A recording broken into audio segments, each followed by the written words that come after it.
हरे राम राम राम हरे हरे। ओम अज्ञानतिमिरन्धस्य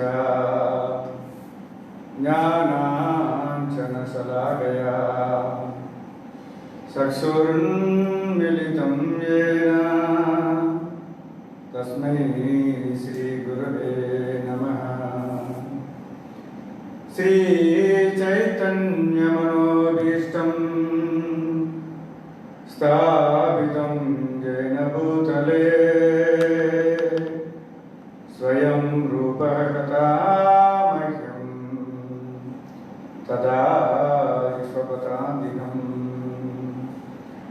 वन्देऽहं श्रीगुरो श्रीयुतपादकमलं श्रीगुरोन् वैष्णवांश्च श्रीरूपं साग्रजातं सहगणा रघुनाथान्वितं तं सजीवं साद्वैतं सावधूतं परिजनसहितं कृष्णचैतन्यदेवं श्रीराधा कृष्णपादा सहगणा ललिता श्रीविशाखान्वितां च। हे कृष्णा करुणा सिंधु दीनबंधु जगत्पते गोपेश गोपिका कांता राधा कांत नमोस्तुते। तप्त कांचन गौरंगी राधे वृंदावनेश्वरी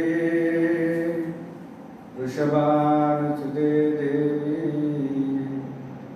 प्रणमामि हरिप्रिये। जयतां सुरतो बन्धु मम मन्दमतिर्गति मत्सर्वसभादाम्बोजो राधा मदनमोहनो दिव्यवृन्दारण्यकल्पद्रुमतो रत्नाकरसिंहासनस्थितो श्री श्रीराधा शीलगोविन्ददेवो पश्चादिसेव्यमानः स्मरामि। श्रीमान् रासरसारम्भे वंशीवरतरस्थिता हर्षङ्गेन स्वनैर्गोपी गोपीनाशेयस्वना नमा महावतन्याय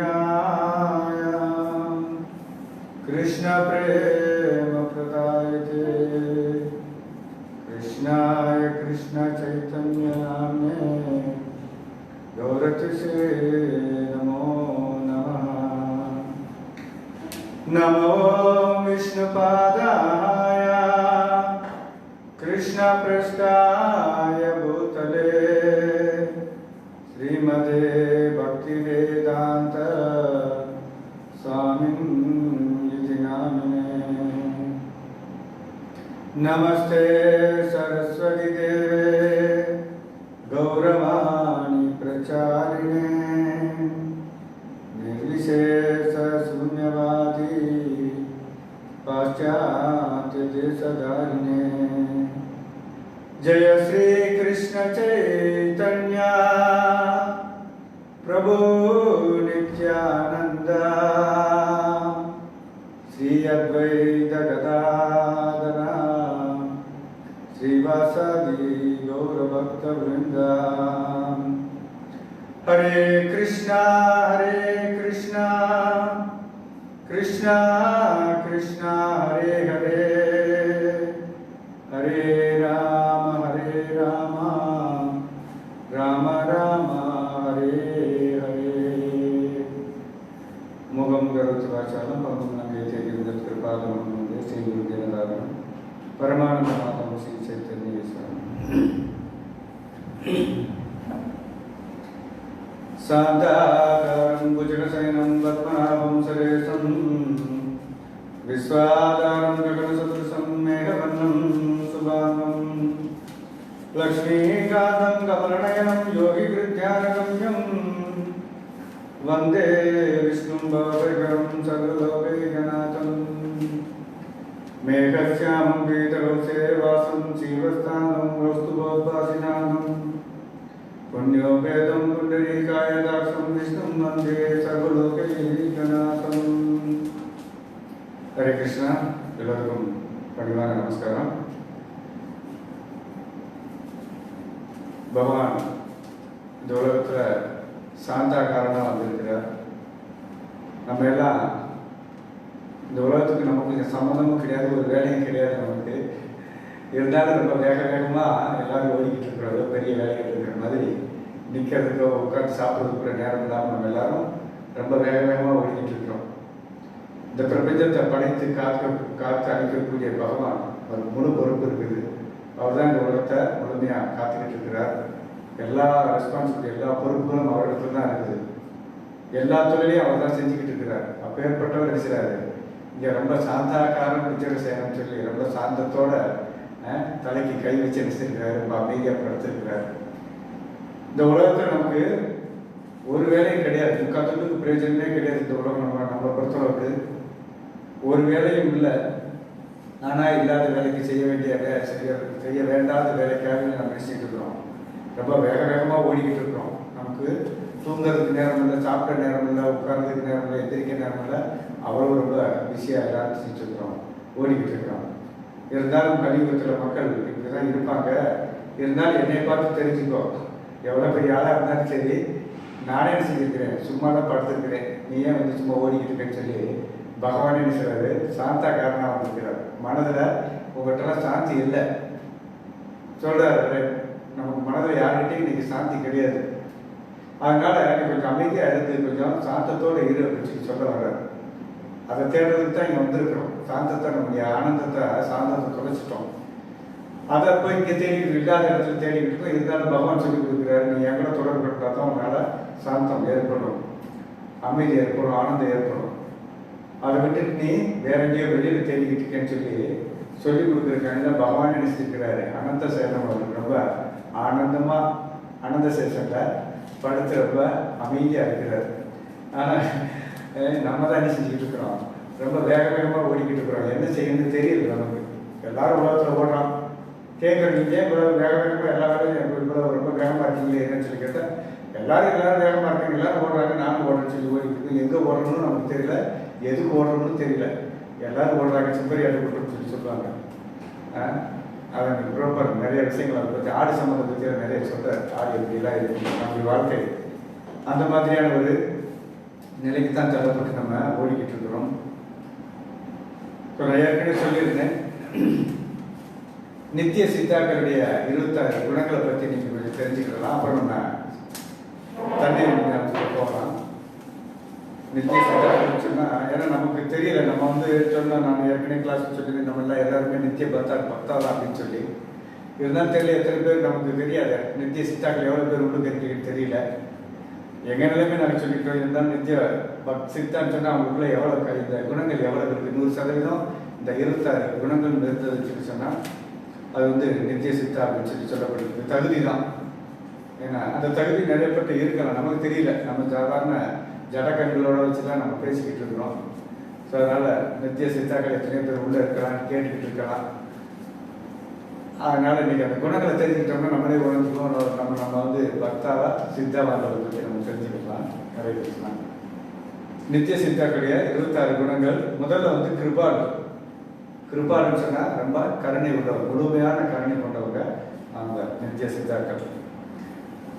இரண்டாவது அக்ருத்த துரோகா அப்படின்னா அடக்கம். ரொம்ப அடக்கத்தோடு இருக்கு. எவ்வளோ விஷயம் பண்ணாலும், எவ்வளோ பெரிய சபையாக இருந்தாலும், அவங்க எவ்வளோ பெரிய பகவானுக்கு ரொம்ப நெருங்கிய சகாக்களாக இருந்தாலும் கூட அவங்க ரொம்ப என்ன செய்கிறாங்க, அடக்கத்தோடு இருக்கிறாங்க. அடுத்த மூன்றாவது சத்தியசாரான்னு சொன்னால் நேர்மை. எந்த விஷயமா இருந்தாலும் சரி, எந்த ஒரு சூழ்நிலையிலும் நேர்மை தவறாதவங்க, 100% நேர்மையாக கடைபிடிக்கக்கூடியவர்கள். நான்காவது சமா. சமான்னு சொன்னால் எல்லோருக்கும் சமமாக இருக்கக்கூடியவர்கள், எல்லோரையும் சமமாக நடத்தக்கூடியவர்கள். அந்த மாதிரிப்பட்டவங்க தான் சமா அப்படின்னு சொல்லி. அடுத்தது ஐந்தாவது நிர்தோஷா. நிர்தோஷான்னு சொன்னால் குறைபாடுகள் அற்றவர்கள். அவங்கள்ட்ட எந்த விதமான குறைபாடுகளும் கிடையாது. நம்ம சொல்ல முடியும், சாஸ்திரம் சொல்லுது 4 விதமான குறைபாடுகள் இந்த உலகத்தில் எல்லா மனிதர்களுக்குமே 4 விதமான குறைபாடுகள்னு சொல்லி சொல்லுது. அந்த விதத்தில் அவங்களுக்கு அந்த 4 வித குறைபாடு இங்கே கிடையாது. அவங்களுக்கு குறைபாடுகள் அற்றவர்கள் தான் நிர்தோஷா அப்படின்னு சொல்லி. அதுக்கடுத்து 6வது வாதன்யா. வாதன்யான்னு சொல்லி சொன்னால் பெரிய மனப்பான்மை கொண்டவர்கள். அவருக்கு நம்மள மாதிரி பெரிய மனப்பான்மை கிடையாது. எல்லா விஷயத்துக்கும் ரொம்ப பெரிய மனப்பான்மை கொண்டவர்கள், எல்லாத்தையுமே விட்டு கொடுக்கக்கூடிய அளவுக்கு ரொம்ப பெரிய மனப்பான்மை கொண்டவர்கள். 7வது மிருது. மிருதுன்னு சொன்னால் மென்மையானவர்கள், மென்மையான கிருத்தியம். அவங்களுடைய உடலாக இருக்கட்டும், பேச்சாக இருக்கட்டும், எல்லா விஷயங்களுமே ரொம்ப மென்மையாக இருக்கக்கூடியது. அதனால் மிருது அப்படின்னு சொல்லி சொல்லப்படுது. 8வது சுச்சி. சுச்சின்னு சொன்னால் தூய்மையானவர்கள், உள்புறமும் வெளிப்புறம் எல்லாமே செய்யணும், ரொம்ப தூய்மையாக இருக்கக்கூடியவர்கள் சுச்சி. 9வது அகிஞ்சனா. அகிஞ்சனா சொன்னால் எளிமையானவர்கள். எல்லா விஷயத்திலும் அவனுடைய எல்லா செல்வாக்கும் இருக்குது, பகவானே கிடைச்சிருக்கிறார், எல்லா ஐஸ்வர்யங்களும் எல்லாமே அவன்கிட்ட நிறைஞ்சு கிடைக்குது. இருந்தாலும் அவங்க ரொம்ப எளிமையாக நடக்கக்கூடியவர்கள் அகிஞ்சனா. 10வது சர்வோபகாரக. அப்படின்னா எல்லோருடைய நன்மையும் விரும்பக்கூடியவர்கள், எல்லாருக்குமே அவங்க நன்மை செய்யக்கூடியவங்க, எல்லோருடைய நன்மையும் விரும்புகிறாங்க, எல்லாரும் நல்லா இருக்குன்றதை அவங்க விரும்புகிறாங்க. யாருமே அவன் அசுரனாக இருந்தாலும் கூட அவன் சிரமப்படுறதை அவங்க விஷயத்தை விரும்பலை. அவங்களை அவங்களுக்கும் நன்மை கொடுக்கணும்னு நினைக்கக்கூடியவர் தான் நித்திய சித்தாக்கள். அடுத்தது சாந்தா. சாந்தான்னு சொன்னால் சாந்தமானவர்கள். இதெல்லாம் பேசிக்கிட்டு இருக்கோம். எப்பயுமே ரொம்ப சாந்தத்தோடு இருக்கக்கூடியவர்கள், எந்த சூழ்நிலையாக இருந்தாலும் சரி அவங்களுடைய சாந்தத்தை அவங்க விடுறது கிடையாது. அடுத்து கிருஷ்ண சரணா. 11வது 12 கிருஷ்ண சரணா. அப்படின்னா கிருஷ்ணரிடம் முழுமையாக சரணடைந்தவர்கள், கிருஷ்ணரிடம் மட்டுமே அப்படி சொல்லலாம், கிருஷ்ணரிடம் முழுமையாக சரணடைந்தவர்கள். 13வது அகாமா. அகாமன்னு சொன்னால் ஆசைகளற்றவர்கள், ஆசைகளே இல்லாதவர்கள், அகாமா. 14வது அனீகா. அனீகான்னு சொன்னால் பௌதிக உலகத்திலிருந்து வேறுபட்டவர்கள். அவங்க இந்த உலகத்துக்கு வந்தாலும் கூட பௌதிக சம்பந்தமான விஷயம் அவங்க கலந்துக்கிற மாட்டாங்க. கரெக்டாக அவங்க என்ன வேலைக்காண்டி வந்துருக்கிறாங்களோ அந்த வேலையை செஞ்சுட்டு முடிச்சுட்டு நினைச்சாங்க போயிடுவாங்க. ஏதோ கொஞ்சம் காலம் பௌத்தியத்தில் இருக்கிற மாதிரி தெரியும், இருந்தாலும் கூட பௌத்தியத்துக்கும் அவங்களுக்கும் இந்த பௌதிக உலகத்தில் எந்த ஒரு செயலுக்கும் அவங்களுக்கு சம்மந்தம் கிடையாது. பார்க்கலாம், நம்ம ஆழ்வார்களிலிருந்து நம்முடைய ஆச்சாரியர்கள் சில புரோபார் வரைக்கும் பார்க்கலாம். வந்திருந்த ஏதோ சும்மா புரோபாரெலாம் பார்க்க முடியாது, ஏதோ இந்த மருந்து வியாபாரம் பண்ணார், அதை செஞ்சாருன்ற மாதிரிலாம் நிறைய விஷயங்கள் நம்ம பார்த்துக்கலாம். திருமணம் பண்ணார், வாங்க தூத்திட்டாரு, அங்கங்கே மருந்து வியாபாரம்லாம் பண்ணிக்கிட்டு இருந்தாருன்ற மாதிரிலாம். அது அவங்களுக்கு நோக்கமே கிடையாது. அவங்களுக்கு வந்த நோக்கம் என்ன, கிருஷ்ண பக்தியை பிரச்சாரம் பண்ணணுன்றதுக்காண்டி வந்திருக்கிறாங்க. ஸோ அந்த வேலையில் தான் அவங்க ரொம்ப கண்ணு கருத்துமாக இருப்பாங்க. அந்த சரியான தருணம் வந்தவொடனே அவங்க அதை செயலாக செய்கிறாங்க, வெற்றிகரமாக முடிச்சுட்டு அவங்க கிளம்பிடுறாங்க. ஆழ்வார்களையும் பார்க்கலாம். ஆழ்வார்களையும் பார்த்தீங்கன்னா இந்த உலகத்துக்கு அவங்களுக்கு ரொம்ப இந்த பௌத்திக விஷயங்களையோ பௌத்திக செயல்பாடுகளையோ அவங்களுக்கு எந்த சம்மந்தமும் இருந்துட்டு இருக்காரு. அவங்க வந்த வேலைகளை நினைச்சிட்டு இருக்கிறாங்க, வேக வேகமாக செய்வாங்க. அதுதான் சொல்லப்பட்டிருக்குது அனீகா அப்படின்னு சொல்லி. அனீகான்னு சொல்லி சொன்னால் பௌதிக உலகிலிருந்து அவங்க வேறுபட்டவர், இங்கே கலக்கவே மாட்டாங்க. அடுத்தது ஸ்திரா. ஸ்திரான்னு சொல்லி சொன்னால் நிலை பெறாதவர்கள், எந்த விஷயமா இருந்தாலும் தன்னுடைய நிலைப்பாட்டிலிருந்து அவங்க நிச்சயப்படல, மாறதே கிடையாது, ஸ்திரா. அடுத்தது விசித்த சத்குணா. 16வது விசித்த சத்குணா. அப்படின்னா 6 கெட்ட குணங்களை கட்டுப்படுத்துவார்கள். நம்ம இடத்துல 6 கெட்ட குணங்கள் இருக்கு இல்லையா, காம, குரோத, லோபம், மோகம், மதம், ஆச்சரியம் சொல்லி 6 கெட்ட குணங்கள் இருக்குது. அந்த கெட்ட குணங்கள் நினைச்சாங்க அவங்க கட்டுப்படுத்தி வைக்கிறாங்க, கட்டுப்படுத்த முடியும் அவங்களால. எந்த ஒரு கெட்ட குணமே அவங்க நினைச்ச முடியாது, அந்த முடியாத விளக்கம் அதை ரொம்ப கட்டுப்படுத்தி வச்சிருக்காங்க. 17வது மிதாபு. மிதாபுன்னு சொன்னால் தேவையான அளவு மட்டுமே உண்பவர்கள். மிதாபு அப்படின்னா தேவையான அளவு மட்டும் உண்ணக்கூடியவர்கள். 18வது அப்ரமாதா. அப்ரமாதான்னு சொன்னால் தெளிந்த புத்தியுடையவர்கள், ரொம்ப தெளிவான புத்தி. நம்மளை மாதிரி குழப்பம் கிடையாது. ஏதாவது ஒரு சின்ன விஷயமா இருந்தால் நமக்கு ரொம்ப குழப்பமான புத்தி, இதை செய்வோமா அதை செய்வோம். சாஸ்திரம் சொல்றது நீங்கள் ஒரு விஷயம் செய்ய முன்னாடி 1000 முறை கூட யோசிக்கலாம். செஞ்சுட்டீங்கன்னு சொல்லி சொன்னால் அதுக்கு பிறகு நீங்கள் யோசிக்கக்கூடாது. அதை இறங்கிட்டீங்கன்னு சொன்னால் அந்த செயல்பாட்டில் இறங்கிட்டேன்னா அப்புறம் யோசிக்கக்கூடாது. ஆனால் செய்யறதுக்கு முன்னாடி நீங்கள் 1000 முறை யோசிக்கலாம், 1000 ஆலோசனைகள்லாம் கேட்கலாம். செய்யணும்னு இறங்கின பிறகு ஆலோசித்து இறங்கின பிறகு மறுபடியும் செய்யக்கூடாது, செஞ்சிக்க கூடாதுன்னு சொல்லி அதனால் அவங்களாம் பார்த்தீங்கன்னு சொல்லி சொன்னால் தெளிந்த புத்தி, அப்புறமா தான் தெளிவான புத்தி கொண்டவங்க. 19வது மனாதான்னு சொல்லி சொன்னால் மரியாதை கொண்டவர்கள். மனாதானா மரியாதை கொண்டவர்கள் அப்படின்னு சொல்லி.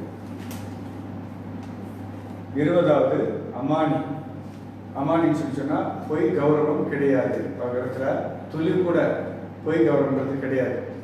நம்ம அன்னைக்கு கொஞ்சம் வைஷ்ணவனுடைய குணங்கள்லாம் பார்த்தோம். வைஷ்ணவன் சொல்லி சொன்னால் அவன் அத்தியாசி எப்படின்னு சொன்னால் பகவானுக்குள்ள கல்யாணம் பண்ணுறத பார்க்கலாம். அவர் எவ்வளோ விஷயங்கள் செஞ்சாலும் சரி, மற்றவங்களுடைய துன்பத்தை பார்த்து நம்ம மனுஷனாங்க கவலைப்பட்டு அவங்களுக்கு உதவி செஞ்சுட்டு துளி கூட கர்வம் இல்லாமல் போகிறவன் தான் பக்தன் அப்படின்னு சொல்லி வைஷ்ணவனுடைய குணங்களை நம்ம பேசிட்டு இருக்கும்போது பார்த்தோம். அத்வேசி அப்படின்னு சொல்லி இங்கே அதே விஷயத்தை சொல்லிட்டு இருக்கிறாங்க, அமானி அப்படின்னு சொல்லி.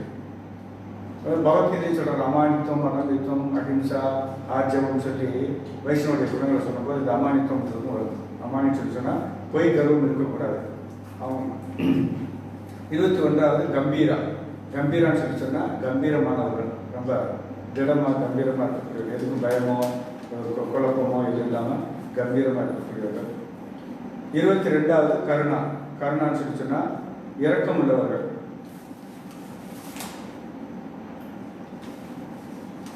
2 குணம் உள்ளவர்கள்ட்ட.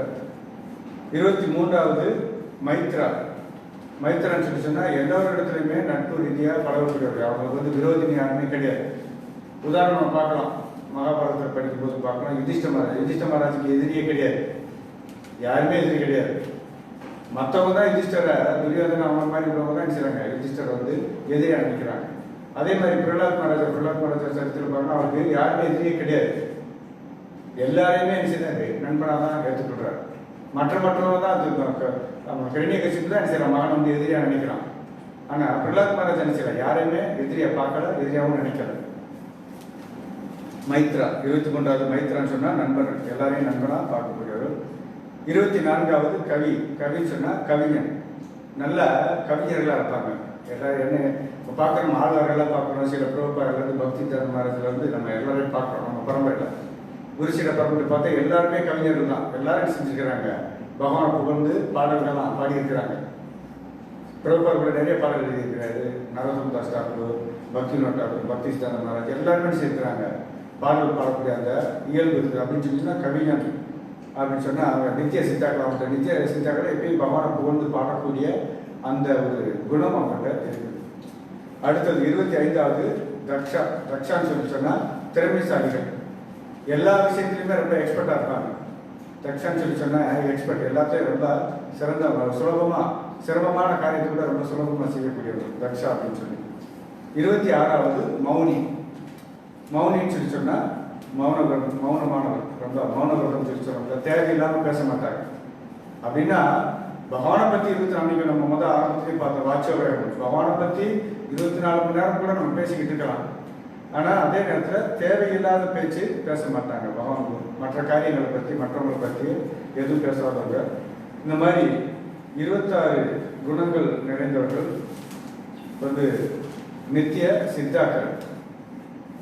இந்த தகுதி நம்ம வளர்த்துக்கிட்டோம்னு சொன்னால் நம்மளும் நித்திய சித்தாவாக நிச்சயம் முடியும், போக முடியும். ஆனால் நம்ம இதெல்லாம் இல்லாததுனால தான் நம்ம நித்திய பக்தாக்களாக இருந்துருக்கிறோம். ஆனால் நம்ம பொதுவாக பக்தன் சொல்லி சொன்னால் கேட்குறாரு. கூரத்தாளர் ராமானுஜரத்தை கேட்குறாரு, ஒரு பக்தன்னா என்ன, வைஷ்ணவனா எப்படி இருப்பான் அப்படின்னு சொல்லி. வைஷ்ணவன் சொல்லி சொன்னால் எப்படி இருப்பான், வைஷ்ணவனுடைய குணம் என்ன அப்படின்னு சொல்லி ராமானுஜாச்சாரியத்தில் கேட்குற கூரத்தாளர். அழகா ராமானுஜர் சொல்றார், கோழியை போல் இருப்பான், கொக்கை போல் இருப்பான், உப்பை போல் இருப்பான், உண்மை போல் இருப்பான்றாரு. கோழியை போல் இருப்பான்னு சொல்லி சொல்றாரு. ஒரு வைஷ்ணவன் சொன்னால் கோழி மாதிரி இருக்கணுமா, அப்போ எப்படின்னு தெரியல, நம்ம கோழி மாதிரி எப்படி ஆகிடுதுன்னு சொல்லி. கோழி மாதிரி சொன்னால் கோழி எப்படி பார்த்தீங்கன்னு சொன்னால் குப்பையில தான் செஞ்சுட்டு இருக்கிறோம், குப்பையில தான் கிண்டிக்கிட்டே இருக்கும், கிளறி செய்யும். குப்பையை தான் கழுவிக்கிட்டு இருக்கோம். ஆனால் அது குப்பையை என்ன செய்யாது, சாப்பிடாது.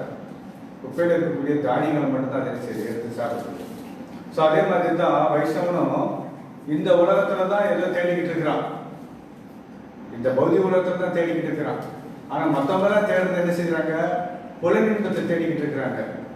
வைஷ்ணவன் தேடக்கூடியது இந்த பௌதிக உலகம் இருந்தாலும் வைஷ்ணவன் தேடக்கூடியதுன்னா பகவானுடைய சங்கம், பக்தருடைய சங்கத்தை தேடிக்கிட்டு இருக்கிறான். ஸோ அதனால வந்து கோழி போல் இருப்பான்னு சொல்லி சொல்றாரு. அடுத்தது கொக்கை போல் இருப்பான்னு சொல்லி சொல்றாரு. கொக்கு மாதிரி எப்படி இருக்கிறது, கோழி கொக்கு கொஞ்சம் ரெண்டும் ஓரளவு ஒற்றுமையாக தான் இருக்கு, பறவைகள் தான். கொக்கை போல் இருப்பான்னு சொன்னா கொக்கு என்ன செய்யணுமா, ஒத்த காலில் நின்றுக்கிட்டு இருக்கும். நம்ம ஆத்தக்கரையிலேயோ குளத்திலேயே பார்க்கலாம், ஒத்த காலில் என்ன செய்யிட்டு இருக்கு, நின்றுக்கிட்டு இருக்குது. எவ்வளோ நேரம்னாலும் அது தவம் பண்ணிக்கிட்டு இருக்கும், கடுமையான தவமாக இருக்கும், ஒத்த காலில் தவம் பண்ணிக்கிட்டு இருக்கும். சரியான நேரத்தில் அதுக்கு இறை வந்த உடனே அது செய்யும், கம்மிட்டு போயிடும். அது வரைக்கும் அது அமைதியாக தான் நின்றுக்கிட்டு இருக்கும். ஸோ அதே மாதிரி தான் வைஷ்ணவர்கள் என்ன செய்கிறாங்க, இந்த உலகத்தில் தான் எழுதிட்டு இருப்பாங்க. சரியான அவங்களுக்கு நேரம் வரும்போது அவங்க என்ன செய்யறாங்க, நல்ல முறையில் பக்தி பண்ணி பக்தருடைய சங்கத்தில் இருந்து பக்தி பண்ணி பகவான் கிளம்புறதுக்கு அவங்க என்ன செய்கிறாங்க, முயற்சி பண்ணுறாங்க. ஸோ அதனால கொக்கை போல் இருப்பான்னு சொல்லி சொல்கிறார். அடுத்து உப்பை போல் இருப்பான்னு சொல்லி சொல்கிறார். உப்பை போல் இருப்பான்னு சொல்லி சொன்னால், உப்பு பாருங்க, உப்பு அந்த விளைய இந்த உப்பளத்தில் நம்ம போய் பார்த்தா தெரியும். உப்பு எடுக்கிறாங்க உப்பளத்தில், அந்த உப்பு அந்த தண்ணியில் தான் விளையும். ஆனால் அது உப்பு அந்த தண்ணியில் நினைச்சு போகிறதில்ல, கரையை போகிறதில்ல, அது எப்பயுமே தனிச்சு தான் இருக்குது. அதே மாதிரி நம்ம சாப்பாட்டில் அதுதான் என்ன செய்யுது, சுவையை கூட்டி கொடுக்குது. ஸோ அதே மாதிரி தான் இது வந்து இந்த பௌதிக உலகத்தில் எதுலேயுமே அவன் என்ன செய்ய மாட்டான், கலந்துக்கிடவும் மாட்டான். பௌதிக உலகத்தில் தான் இருந்தாலும் பௌதிக உலகத்தில் உள்ள விஷயங்களை கலந்துக்கிடவும் மாட்டான்.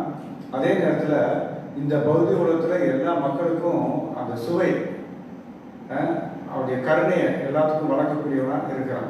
உப்பை பார்த்தீங்கன்னா, சாப்பாட்டில் பார்த்தீங்கன்னா உப்பை நம்ம கண்ணில் பார்க்க முடியாது, கரைஞ்சிரும். ஆனால் அந்த சுவை என்ன செய்யுது, அதுதான் எல்லா சுவையுமே கூட்டி கொடுக்குது.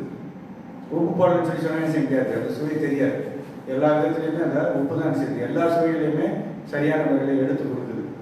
ஸோ அதே மாதிரி இந்த உலகில் உள்ள அசுரனாக இருக்கட்டும் தேவனாக இருக்கட்டும் எல்லாருக்குமே வந்து நன்மை செய்து எல்லாரையும் வந்து நன்மை அடைய வைக்கக்கூடியவன் அப்படின்னு சொல்லி பார்த்தோம்னு சொல்லி சொன்னா அவன் வந்து வைஷ்ணவன் அப்படின்னு சொல்லி சொல்றான்.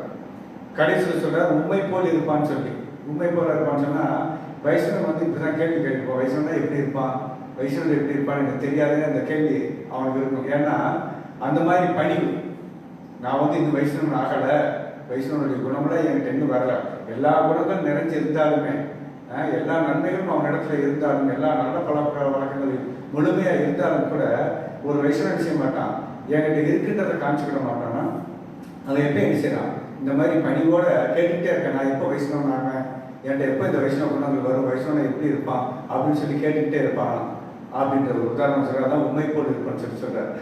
அதனால நம்மளும் பக்தர்கள் அந்த மாதிரி இருக்கணும், கோழியை போல இருக்கணும், கொக்கை போல இருக்கணும், உப்பு போல் இருக்கணும். அப்புறம் உதாரணமா இந்த உலகத்துக்கு ஒரு உதாரணமா நம்ம இருக்கணும். எப்பயுமே ஒரு பணிவோட நம்ம இன்னும் எப்போ நம்ம வைஷ்ணவன் ஆக போகிறோம் அந்த ஏக்கத்தோட அந்த மாதிரி இருக்குன்றத ராமானுஜர் வந்து எடுத்து சொல்றார். ஸோ இந்த தினம் தன்னை அறியும் விஞ்ஞானம், அதில் ஆத்மாவை பற்றிய விஞ்ஞானத்தை கண்டறிதுன்னு சொல்லி நம்ம என்ன செஞ்சோம், முதல்ல மனித வாழ்வின் குறிக்கோள் என்னன்னு சொல்லி நம்ம நேற்று பார்த்தோம் 2 நாட்களாக. இன்றைய தினம்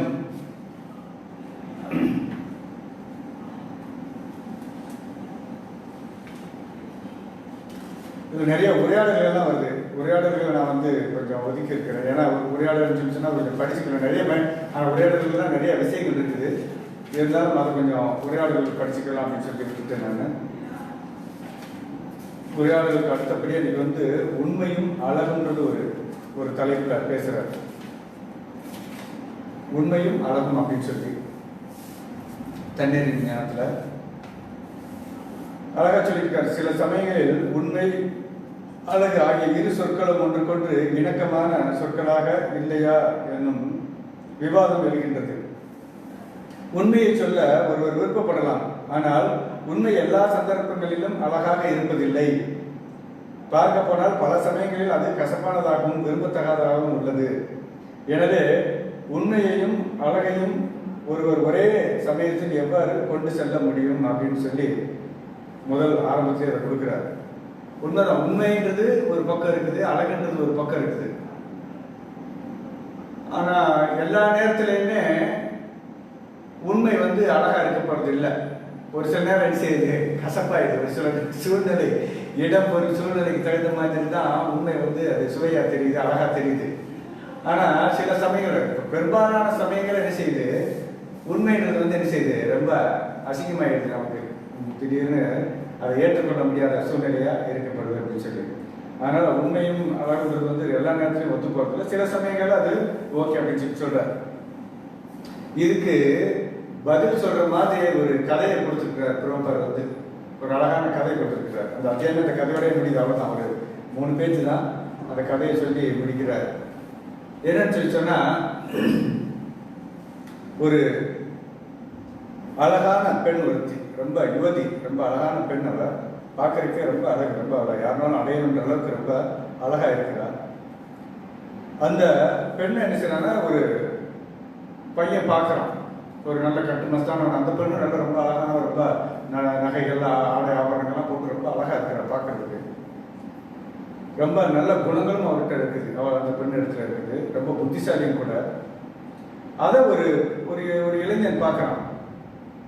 பார்த்து அவள் என்ன செய்யறான், காதலிக்கிறான். அவள் வந்து அவளை பார்த்தோன்னே அவனுக்கு ரொம்ப ஆசை. அவளை பார்த்து என்ன செய்யறான், காதலிக்கிறான். அவனுக்கு மேலே காதல் வந்துருச்சு. இன்னும் அவனால் அந்த உணர்வுகளை அடக்க முடியல. அந்த பெண் இடத்துல நேரடியாகவே போய் கேட்குறான். உன்னை வந்து நான் அடையணும், ரொம்ப ஆவலோடு இருக்கிறேன். உன்னை எப்படியாச்சும் என்ன செய்யணும், அடையணுன்றது தான் என்னுடைய குறிக்கோள், நோக்கமாக இருக்குது. எப்படியாச்சும் என்னுடைய ஆசைக்கு எனக்கு உனக்கு என்னன்னாலும் நான் கொடுக்குறேன், என்னன்னாலும் நான் செய்கிறேன். நம்ம பசங்க கூட சொல்லிக்கிட்டு இருக்கிறாங்கல்ல, நான் என்னன்னாலும் தர்றேன், என்ன நீ வந்து என்ன செய்யணும், காதலிக்கணும் அப்படின்னு சொல்லி. என்ன கொடுக்க முடியும் நம்மளால? உயிரையே கொடுக்கணும். உயிரை வச்சுட்டு என்ன செய்யறது? ஏற்கனவே அவன் உயிரை வச்சு அங்கே உள்ள மாட்டிக்கிட்டு, அந்த உடம்புல மாட்டிக்கிட்டு, அவரே என்ன பண்ண முடியாம தான் முடிச்சுக்கிட்டு இருக்கிறோம், உடம்புக்குள்ள மாட்டிக்கிட்டு. இப்படியெல்லாம் பல கதைகள் இருக்கிறான், சொல்லிக்கிட்டு இருக்கிறான். ஸோ அதே மாதிரி தான் அந்த இளைஞர் என்ன செய்யலாம், அந்த பெண் இடத்துல சொல்றான், எப்படியாவது உன்னை நான் அடையணும், ரொம்ப ஏக்கமா இருக்கிறேன் இப்பவுமே அப்படின்னு சொல்லி அவனுக்கு அவனுடைய இச்சையை என்ன செய்ய முடியாது, காமத்தை கட்டுப்படுத்த முடியல. அவ்வளோ ஆவல் அவள் மேல. அப்போ அவள் ரொம்ப புத்திசாலி. அவள் சொல்ற, இப்போ உன்னை நீ நினைக்கிற மாதிரி இப்போ என்னால் முடியாது. ஒரு வாரம் உனக்கு வந்து கால அவகாசம் கொடுக்குறேன். ஒரு வாரம் கழிச்சு என்ன செய்ய, இந்த விலாசத்துக்கு சொல்லி அவருடைய விலாசத்தை கொடுத்துட்டு போறான். பேரு, வீட்டு அந்த விலாசமெல்லாம் கொடுத்துட்டு ஒரு வாரம் கழிச்சு நீங்கள் என்ன செஞ்சுக்கோ, வீட்டுக்கு வாங்க, நான் அங்கே இருக்கேன். அப்போ நான் உங்களுக்கு வந்து உங்கள் விருப்பப்படி நான் நடந்துக்கிறேன் அப்படின்னு சொல்லி அந்த பெண் சொல்கிறான், வாக்கு கொடுக்குறான். உடனே சரின்னு சொல்லிட்டு அந்த இளைஞர் நினைச்சுக்கிட்டான், கிளம்பிட்டான். அங்கேருந்து அந்த விலாசத்தை வாங்கிட்டு வீட்டுக்கு போகிறான். அவனுக்கு ஒரே நோக்கம் என்னன்னா, எப்படி அந்த பெண் அடையும். அவன் தூக்கத்திலேயே அதே சிந்தனை தான், நடந்தாலும் அதே சிந்தனை தான், சாப்பிட்டாலும் அதே சிந்தனை தான், வேற ஒரு சிந்தனை இல்லை. எப்படி அந்த பெண் அடைய போறோம் நினைச்சு அவன் ரொம்ப ஏங்கிக்கிட்டே இருக்கிறான். என்ன ஒரு மணித்துளியும் அவனுக்கு ஒரு யுகமா போயிட்டு இருக்கு. நம்ம சைத்தன்ய மகாபுரத்துல யுகாயுதம் நிமேசனா சக்ஷுஷா பிராவசாயுதம் சூர்யாயுதம் ஜெகம் செல்வம் கோவிந்தனுடைய அவர் கோவிந்தனுடைய விரகத்துல அவர் சொல்லிக்கிட்டு இருக்கிறார், ஒவ்வொரு யுகம் மாதிரி போகுதுன்னு சொல்லி. அவனுக்கு அந்த மாதிரி தான் கழி. ஒவ்வொரு நொடித்துறையும் அவனுக்கு யுகம் மாதிரி இருக்குது. எப்போ அந்த பெண்ணை நம்ம பார்ப்போம், எப்போ அடைவோம், அவளை பற்றின கனவுலேயே இருந்துகிட்டு இருக்கான். அப்போ ஒவ்வொரு நாளும் போய்கிட்டு கடைசியில் ஒரு வாரம் 7வது நாள் வந்தது. அவன் என்ன செய்யறான்னா, வேகமாக தன்னுடைய வாகனத்தை எடுத்துட்டு என்ன செய்யறான், அந்த அவள் கொடுத்த அட்ரஸ் தேடி வேகமாக போகிறான். அங்கே போய் பார்க்குறான், அங்கே அந்த வீட்டு அவன் சொன்ன அட்ரஸுக்கு அந்த வீட்டு முன்னாடி ஒரு பெண் உட்கார்ந்துருக்கிறார். அந்த பெண் இடத்துல போய் கேட்குறான், இந்த வீட்டு அட்ரஸ் இதெல்லாம் இருந்தானா, அந்த பெண்ணுடைய பேரையும் சொல்லி கேட்குறான். அந்த பெண் உள்ளே இருக்கிறான்னு பார்க்கணும், அவளை வர சொல்ல அப்படின்னு சொல்லி. அப்போ வெளியில் உட்காந்துருக்கக்கூடிய அந்த பெண், வெளியில் இருக்கிற பார்த்தீங்கன்னா ரொம்ப மெலிஞ்சு, கண்ணெல்லாம் ரொம்ப குழி விழுந்து, ரொம்ப கண்ணெல்லாம் கொஞ்சம் அந்த ரொம்ப உடம்புலாம் ரொம்ப மெலிஞ்சு, பார்க்க ரொம்ப அவலட்சணமாக இருக்கிறார். பார்க்கறதுக்கே விரும்பலை, யாருக்குமே பார்க்கறதுக்கு ஒரு விருப்பம் வராது. அந்த அளவுக்கு ரொம்ப என்ன செஞ்சிருக்கிறான், மெலிஞ்சு போய் அவலட்சணமாக இருக்கிறான். அவளை பார்த்துட்டு அவளை பார்க்க கூட விருப்பம் இல்லை. அவளை பார்த்து அங்கே திரும்பிட்டான். அவனால் அவளை நேரடியாக கூட பார்க்க முடியல, அவ்வளவு அவலட்சணமாக இருக்கிறான். அவள் இடத்துல சொல்கிறான், நான் உள்ளுக்க இந்த பேருடைய அந்த பெண் இருக்கிறாள், அவளை பார்க்கணும், நான் வர சொல்ல அப்படின்னு சொல்லி. அப்போ அந்த பெண் எந்திரிச்சு சொல்கிறா, நீ வந்துருக்கிற அட்ரஸ் சரினா நான் தான் அந்த பெண், வா அப்படின்னு சொல்லி. கரெக்டாக வந்துட்டேன், ஒரு வாரம் சொன்னேன், ஒரு வாரம் நீ வந்துட்டான்னு சொல்லி. இவன் சொல்கிறான், நீ கிடையாது அந்த பெண், நான் பார்த்த பெண் வேற. அவள் ரொம்ப சுந்தரி, தேவதை மாதிரி இருப்பாள், ரொம்ப அழகாக இருக்கக்கூடிய பெண். அவள் நீ இவ்வளோ அவலட்சணம் வரக்கூடிய பார்க்கறதுக்கே எனக்கு விருப்பம் இல்லை, அந்த பெண்ணை வர சொல்லு, என்னை ஏமாத்ததை நான் ரொம்ப ஆவலோடு வந்திருக்கேன். அப்போ அவன் சொல்றா, இல்லை நான் தான் அது, என்னை தெரியலையா அவனுக்கு அப்படின்னு சொல்லி அந்த பொண்ணு வந்து என்ன செய்யறா, கேட்கிறான்.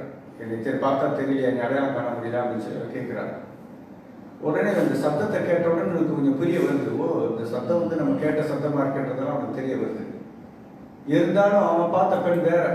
அவன் சொல்றான், இல்லை நான் பார்த்தது வேற பொண்ணு, நீ வந்து வேற மாதிரி இருக்கிற, பொய் சொல்லாதெல்லாம் சொல்லி சொல்றான்.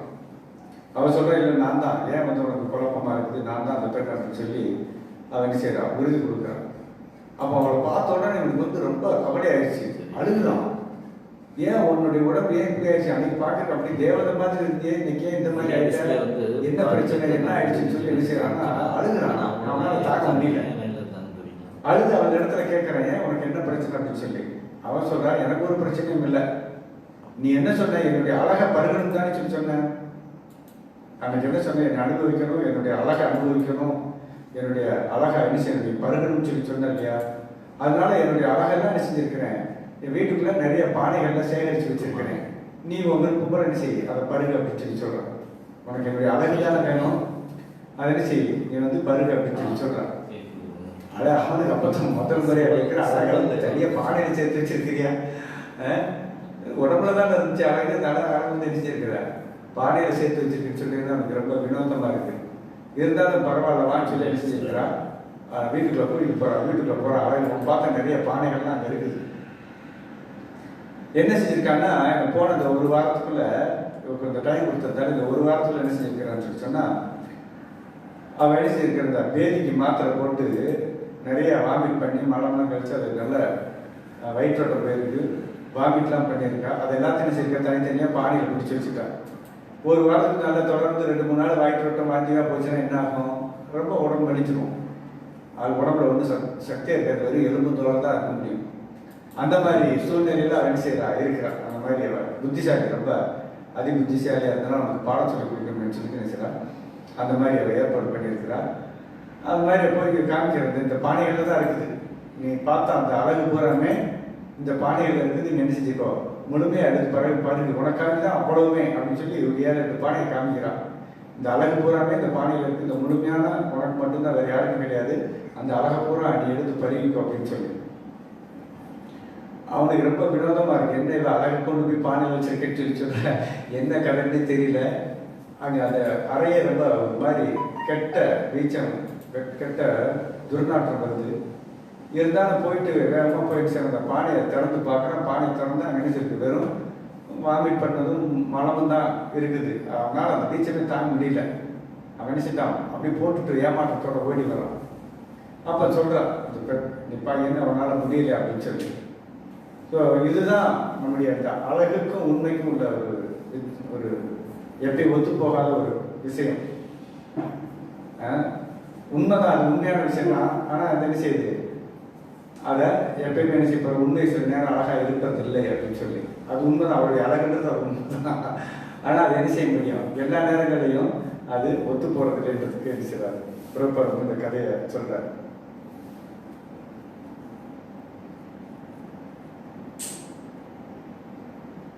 உண்மை எல்லோரையும் வசீகரிக்கிறது.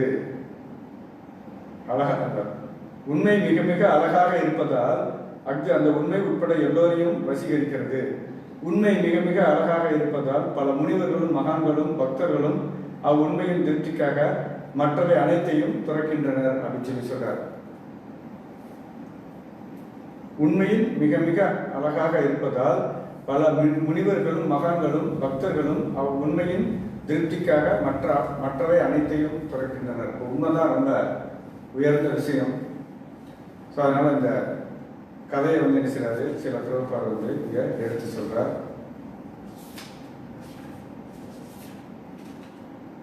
உண்மைதான் ரொம்ப மிக உயர்ந்த விஷயம் அப்படின்றதுக்கு இது ஒரு உதாரணம். ஏன்னா நம்ம வாழ்க்கையில் நம்ம வந்து உண்மைக்கு இப்போ இன்னைக்குள்ள காலகட்டம் பார்த்தீங்கன்னா உண்மைக்கு முக்கியத்துவம் கொடுக்கறதே இல்லை. அது இன்னைக்கு பார்க்குறீங்க எல்லா விஷயத்துலையுமே பொய் போலி பித்தலாட்டம் தான் இருந்துகிட்டு இருக்கு. எந்த ஒரு பொருள் எடுத்துக்கிட்டாலும் சரி எல்லாத்துலேயுமே அது கழிவுன்றது ரொம்ப அப்பட்டமாக தெரியுது. எதுக்குமே உண்மைக்கு எதுக்குமே வேல்யூவே கிடையாது. மக்கள் அதில் விருப்பமும் இல்லை. நல்ல பொருள்களுக்கு தரமானதுக்கும் உண்மையான விஷயங்களுக்கும் மக்களுக்கு அதில் விருப்பம் இல்லை, நாட்டம் இல்லை. அதில் கொஞ்சம் கூட மனம் வந்து செய்ய மாட்டேங்கிறாங்க.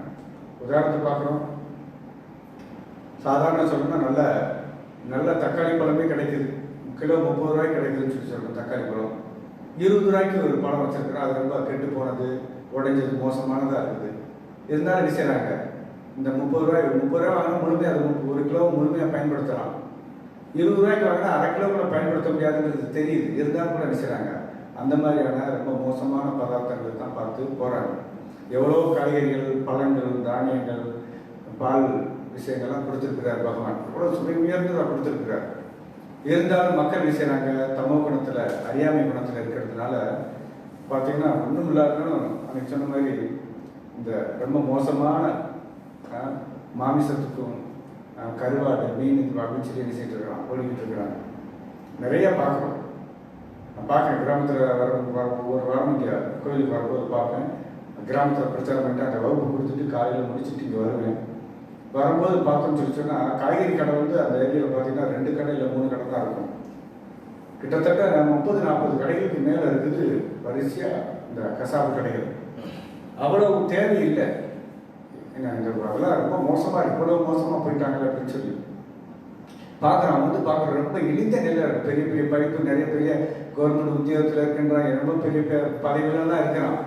அங்கே பார்த்தீங்கன்னா ஒரு லுங்கியை கட்டிட்டு சட்டையை போட்டுட்டு அவன் செய்யிட்டு இருக்கிறான், மோட்டர் சைக்கிளை நிப்பாட்டிட்டு ஒரு கூடையை வச்சுக்கிட்டு நினச்சிட்டு இருக்கிறான். அப்படியே காற்று கிடக்கிறான். அந்த வெயிலில் 1 மணி நேரம் 1.25 மணி நேரம் அதெல்லாம் கட் பண்ணி கொடுக்குற வரைக்கும் அவ்வளோ நேரம் செஞ்சுட்டு இருக்கிறான், காத்துக்கிட்டு இருக்கிறான். பார்க்கும்போது ரொம்ப பரிதாபமான சூழ்நிலையாக இருக்குது. நம்ம பார்க்குறோம் அங்கே நாய் அங்கே தான் நிற்குது. இதே சூழ்நிலைக்கு தான் இந்த எலும்புக்கு சதைக்கு ஏதாவது கிடைக்காது, எலும்பு சதை ஏதாவது கிடைக்காதான்னு சொல்லிட்டு அந்த நாயை என்ன செஞ்சுட்டு இருக்குது, அங்கே மணிக்கணக்காக காத்துக்கிட்டு இருக்குது. இவனும் காத்துக்கிட்டு இருக்காரு. ரெண்டும் ஒரே காட்சியாக தான் நம்மளை பொறுத்தவரை தெரியுது. என்ன நாய்கிட்ட கூட ஒன்றும் கிடையாது, பையன் கூடயே ஒன்றும் இல்லை, அது சும்மா நின்றுக்கிட்டு இருக்கு, அதுக்கு ஃப்ரீயாகவே கிடைக்கிது. இவன் காசு கொடுத்து என்ன செய்யறான், கூடையை வச்சுக்கிட்டு காத்துக்கிட்டு இருக்கிறான். ஒன்றும் பெருசாக வித்தியாசம் இல்லை. அப்படி இன்னைக்கு மக்களுடைய நிலைமை அப்படி போய்கிட்டு இருக்கு. ஏன்னா உண்மைன்னா என்னன்னு தெரியலை, உண்மைன்றது தெரியல, எது அழகுன்றதும் தெரியல. உண்மையான விஷயங்களுக்கு மக்கள் வந்து மதிப்பு கொடுக்கல. நேர்மை உண்மையாக இருக்கிறவங்க இடத்துல மக்கள் வந்து அவனை மதிக்கிறதும் இல்லை அப்படின்ற மாதிரி சூழ்நிலை. எதை பொய் ரொம்ப அதிகமாக பார்த்தோம்னா இன்னைக்கு உள்ள கல்வி எல்லாமே பார்த்தீங்கன்னு சொல்லி சொன்னால் ரொம்ப மோசமாக சொல்லி கொடுத்துட்ருக்கான். எவ்வளவு நீங்கள் பொய் சொல்ல தெரியுதோ அந்த அளவுக்கு உங்களுக்கு ரொம்ப லாயர் படிப்பு அதுக்கு போகணும். லாயரை படிக்கிறாங்க அந்த காலத்துக்கு எவ்வளோ தூரத்துக்கு உங்களுக்கு பொய் பேச தெரியுதோ, எவ்வளோ தூரத்துக்கு உண்மையை உங்களுக்கு மறைக்க தெரியுதோ அந்த அளவுக்கு நீங்கள் வந்து என்ன செய்யலாம், பெரிய உயர் பதவியில் நீங்கள் போக முடியும். ஒரு தர்மவாதியாக ஒரு நியாயஸ்தானம் வந்து நீங்கள் வந்து என்ன செய்யணும், ரொம்ப மோசமானவன்றதா கட்டுக்கதைகள்லாம் கேட்டு அவன் வந்து என்ன செய்யணும், தண்டனை வாங்கி கொடுக்குற அளவுக்கு நீங்கள் போயிட்டீங்கன்னு சொல்லி சொன்னால் நீங்கள் ஒரு சிறந்த லாயர். ரொம்ப மோசமான அயோக்கியம் நமக்கு தெரியும், ரொம்ப படுமட்டமான அயோக்கியனை வந்து நீங்கள் என்ன செய்யணும், அவனை நிரபராதம் சொல்லி வெளியே கொண்டுட்டு வர உங்களோட திறமை இருந்துச்சுன்னா நீங்கள் பெரிய லாயர் இருந்தீங்க. ஒரு எத்தனையோ கேஸ் வரும், நீங்கள் பெரிய பட்டம்லாம் உங்களை தேடி வரும். ஸோ அந்த மாதிரி நம்முடைய படிப்புகள்லேருந்து எல்லாமே அந்த மாதிரி ரொம்ப மோசமாக போயிடுச்சு இன்னைக்கு. காரணம் கலியுகம்ன்றது. அதனால தான் இந்த விஷயத்தை என்ன சொல்கிறாங்க, பிரபுபார் வந்து இங்கே சொல்கிறார் உண்மைக்கும் அளவுக்கும் உள்ள வித்தியாசம் என்னன்றதை வந்து சொல்லிக்கிட்டு இருக்கிறார். ஸோ நம்ம நேற்று பேசும்போது பார்த்துக்கிட்டு இருந்தோம் பகவத்கீதையுடைய முக்கியத்துவத்தை பற்றி சில பிரபுபார் வந்து அந்த அத்தியாயத்தில் நிறைய சொல்லிக்கிட்டு இருந்தார். அதே நேரத்தில் சில விஷயங்கள் நம்ம பேசிக்கிட்டு இருந்தோம். பிரபுபார் கொட்டேஷன் படி இந்த உலகத்தில் பிறந்தக்கூடிய யாராக இருந்தாலும் சரி 2 கலைகளை கற்றுக்கிறோம் அப்படின்னு சொல்லி, வாழும் கலை, இன்னொன்று சாகும் கலைன்னு சொல்லி. வாழும் கலை அது வந்து பகவத்கீதை படித்தா தான் நமக்கு தெரிய வரும். அதே நேரத்தில் மரணம் அடையக்கூடிய அந்த கலை நமக்கு தெரியணும்னால என்ன செய்யணும், பகவத்கீதை தான் படித்தாகணும். அதுக்காக என்ன செய்யணும்னு சொன்னால் பிரபுபாரிக்கு வந்து ஒரு டைட்டிலே கொடுக்குறாரு, மரணம் அடையும் கலை அப்படின்னு சொல்லி. வேற யாரும் சொல்லிக் கொடுக்கல. இங்கே எத்தனையோ ஆச்சாரியர்கள் வந்து வந்துட்டு போயிருக்கிறாங்க, எவ்வளோ விஷயங்கள் சொல்லி கொடுத்துருக்குறாங்க. பெரிய பெரிய ஆச்சாரியர்கள்லாம் வந்திருக்கிறாங்க. நம்ம பாரத தேசத்தில் இந்த பூமியில் வந்து நிறைய ஆச்சாரியர்கள் வந்திருக்கிறாங்க, பெரிய பெரிய மகான்கள்லாம் வாழ்ந்துட்டு போயிருக்கிறாங்க. ஆனால் மரணம் இப்படித்தான் மரணப்படணும் அப்படின்ற விஷயத்த நேரடியாக தன்னுடைய சீடர்களுக்கு சொல்லிக் கொடுத்தவங்க பார்த்தீங்கன்னு சொல்லி சொன்னால் ரொம்ப ரொம்ப குறைவு தான். நேரடியாக தன்னுடைய சீடர்களெல்லாம் காட்டி கூப்பிட்டு வச்சு மரணம் அடைகிறது அந்த கலை என்னன்றத மரணத்தை கூட சொல்லிக் கொடுக்க முடியுமா? பிறப்பையோ மரணத்தையோ யாரும் என்ன செய்ய முடியாது, சொல்லிக் கொடுக்க முடியாது. சில பிரபுபாதர் ஒருத்தர் தான் நினைச்சாருன்னா மரணம் கூட எப்படி இருக்கும், அந்த மரணத்தை எப்படி ஜெயிக்கிறது, மரணம் எப்படி அடையணுன்றதெல்லாம் செய்கிறாரு, சொல்லி கொடுத்தாரு. தன்னுடைய சீடர்கள்லாம் கூப்பிட்டு வச்சு விருந்தாவனத்தில் அந்த மரணன்றதையும் கூட செஞ்சார், கற்றுக் கொடுத்துட்டு போனார். ஸோ அதனால தான் அவர் சொல்லுன்னா மரணமடைய கலையை பற்றி பேசியிருக்கிறார். ஏன்னா வெறும் வாழ்றதுக்கு மட்டும் தெரிஞ்சால் நமக்கு பிரயோஜனம் இல்லை. இங்கே எவ்வளோ காலத்துக்கு தான் வாழ முடியும், ஒரு நாளைக்கு நம்ம மரணப்பட்டு தான் ஆகணும். ஜாதசிய விருத்தம் இருக்கு துருவம் ஜென்மம் நிர்தேசிச்சா தஸ்மாத் அபரிகரியாத்து நத்துவம் சோசிது மர்வசி பகவத்கீதையில் 2வது அத்தியாயத்தில் சொல்லிக்கிட்டு இருக்கிறார். யார் ஒருத்தர் வந்து பிறக்கிறானா பிறந்தவனுக்கு மரணம் நிச்சயம், மரணப்பட்டவனுக்கு பிறப்பு நிச்சயம் சொல்லி சொல்றாரு. பிறந்துட்டோம்னா நம்ம மரணப்பட்டு தான் ஆகணும், மரணப்பட்டோம்னு சொல்லி சொன்னா மறுபடியும் நிச்சயம் பிறந்து தான் ஆகணும். ஸோ அதனால தான் மரணத்தை வந்து 2 விதமாக கொடுக்குறாரு. ஒன்று வந்து மிருத்யு, இன்னொன்று முக்தி அப்படின்னு. அது வந்து முந்தான நம்ம பேசணும் அந்த கதையெல்லாம். எப்படி வந்து அதுக்கு ஒரு உதாரணம் கொடுக்குறார். பூனையுடைய வாயில பூனை தன் குட்டியை தூக்கிட்டு போகிறதும், அதே பூனையுடைய வாயில எலி மாட்டிச்சுன்னு சொன்னால் என்ன கதை அப்படின்றத பற்றி, அதுதான் வந்து மரணத்துக்கும் முக்திக்கும் உள்ள வித்தியாசம் அப்படின்றது. ஸோ அதனால் நீங்கள் மரணமடைய பிள்ளையை பற்றி பிரபர் வந்து கொஞ்சம் பேசியிருக்கிறார்.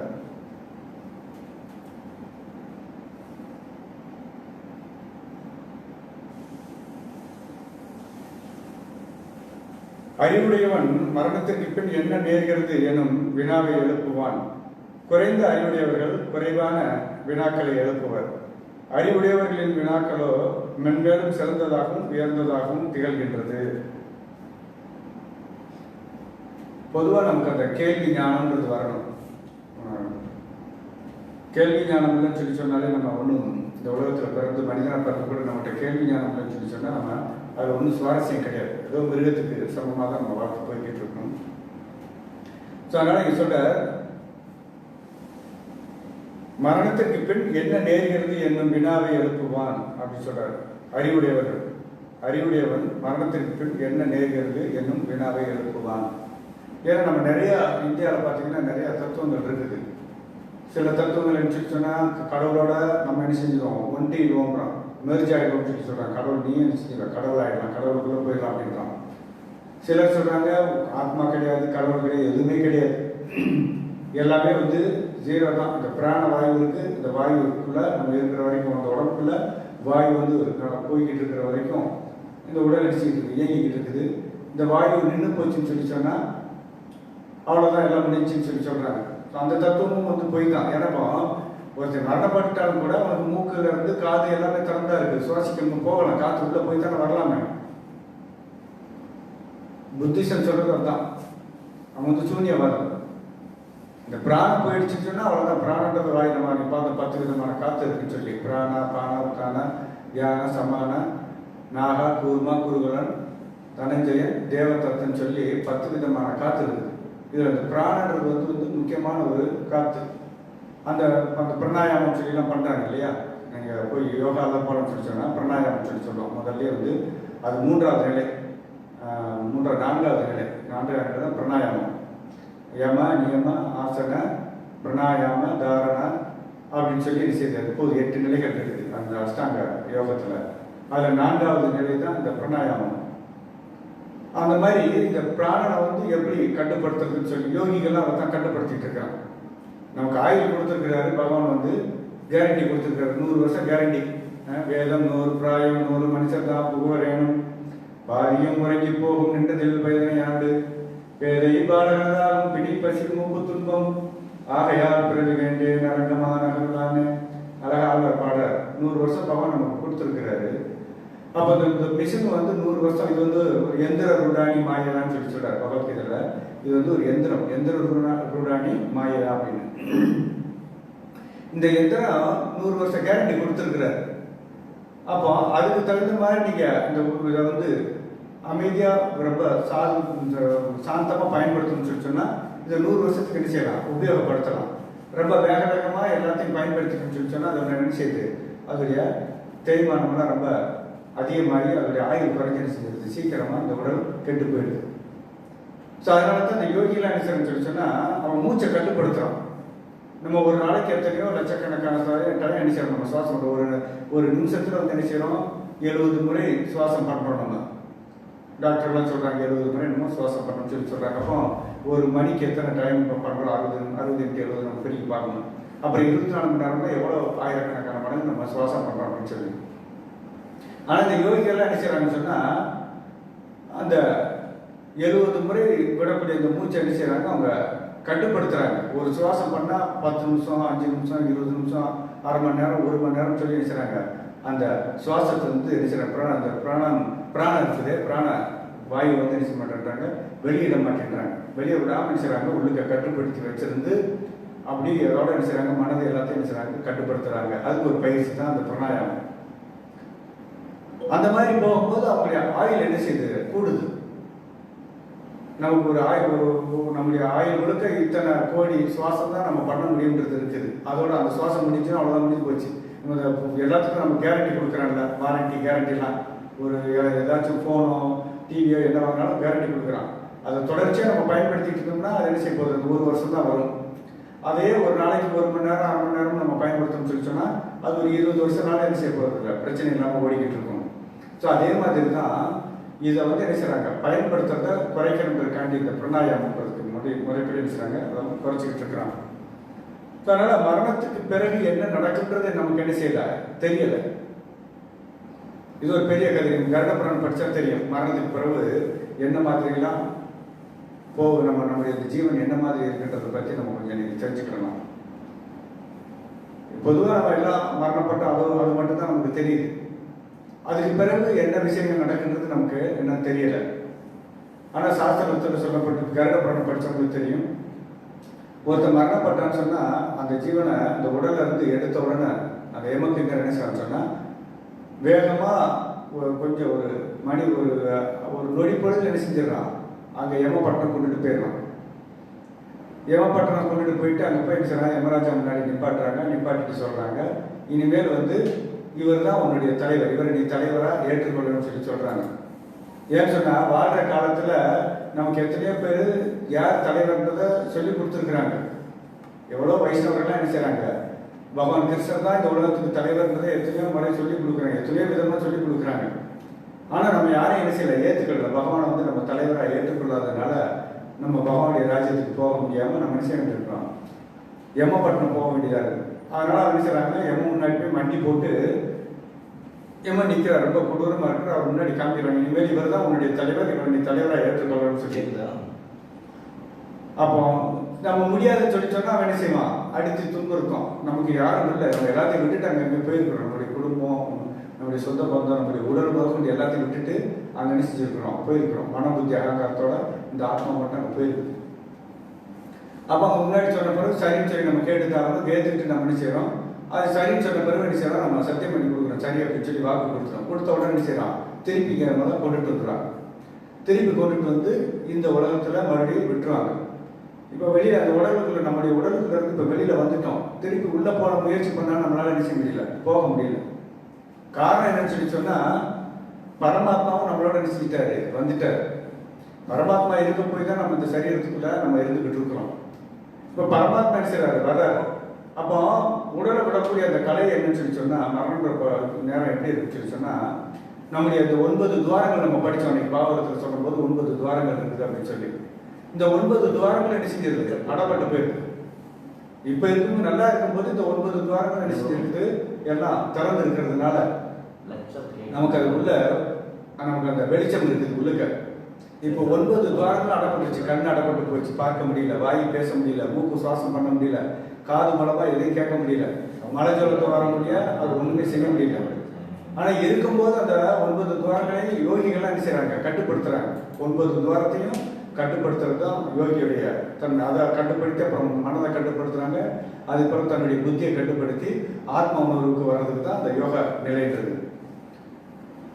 அப்போ நம்ம வாழ்க்கை நாளில் இதெல்லாம் செய்யாததுனால அது எல்லாமே அடைபட்டு போச்சு. மரண நேரத்தில் இப்போ அடைச்சதுனால அது கிடைச்சிருச்சு, எல்லாமே இருண்டு போச்சு. ஞான புலன்கள் வேலை செய்யலை, கர்ம புலன்களும் வேலை செய்யலை. இப்போ அதனால ஒன்றுமே செய்ய முடியல, எல்லாமே இருட்டாகி போயிடுச்சு. இருட்டான பிறகு அப்போ தான் பார்க்குறது, நம்ம பக்கத்திலே ஒரு சின்ன வெளிச்சம், தீப்பொறி மாதிரி ஒரு சின்ன வெளிச்சம் இருக்குது. யாரும் சொல்லி சொன்னால் பகவானுடைய அந்த தேஜஸ், அந்த வெளிச்சம்.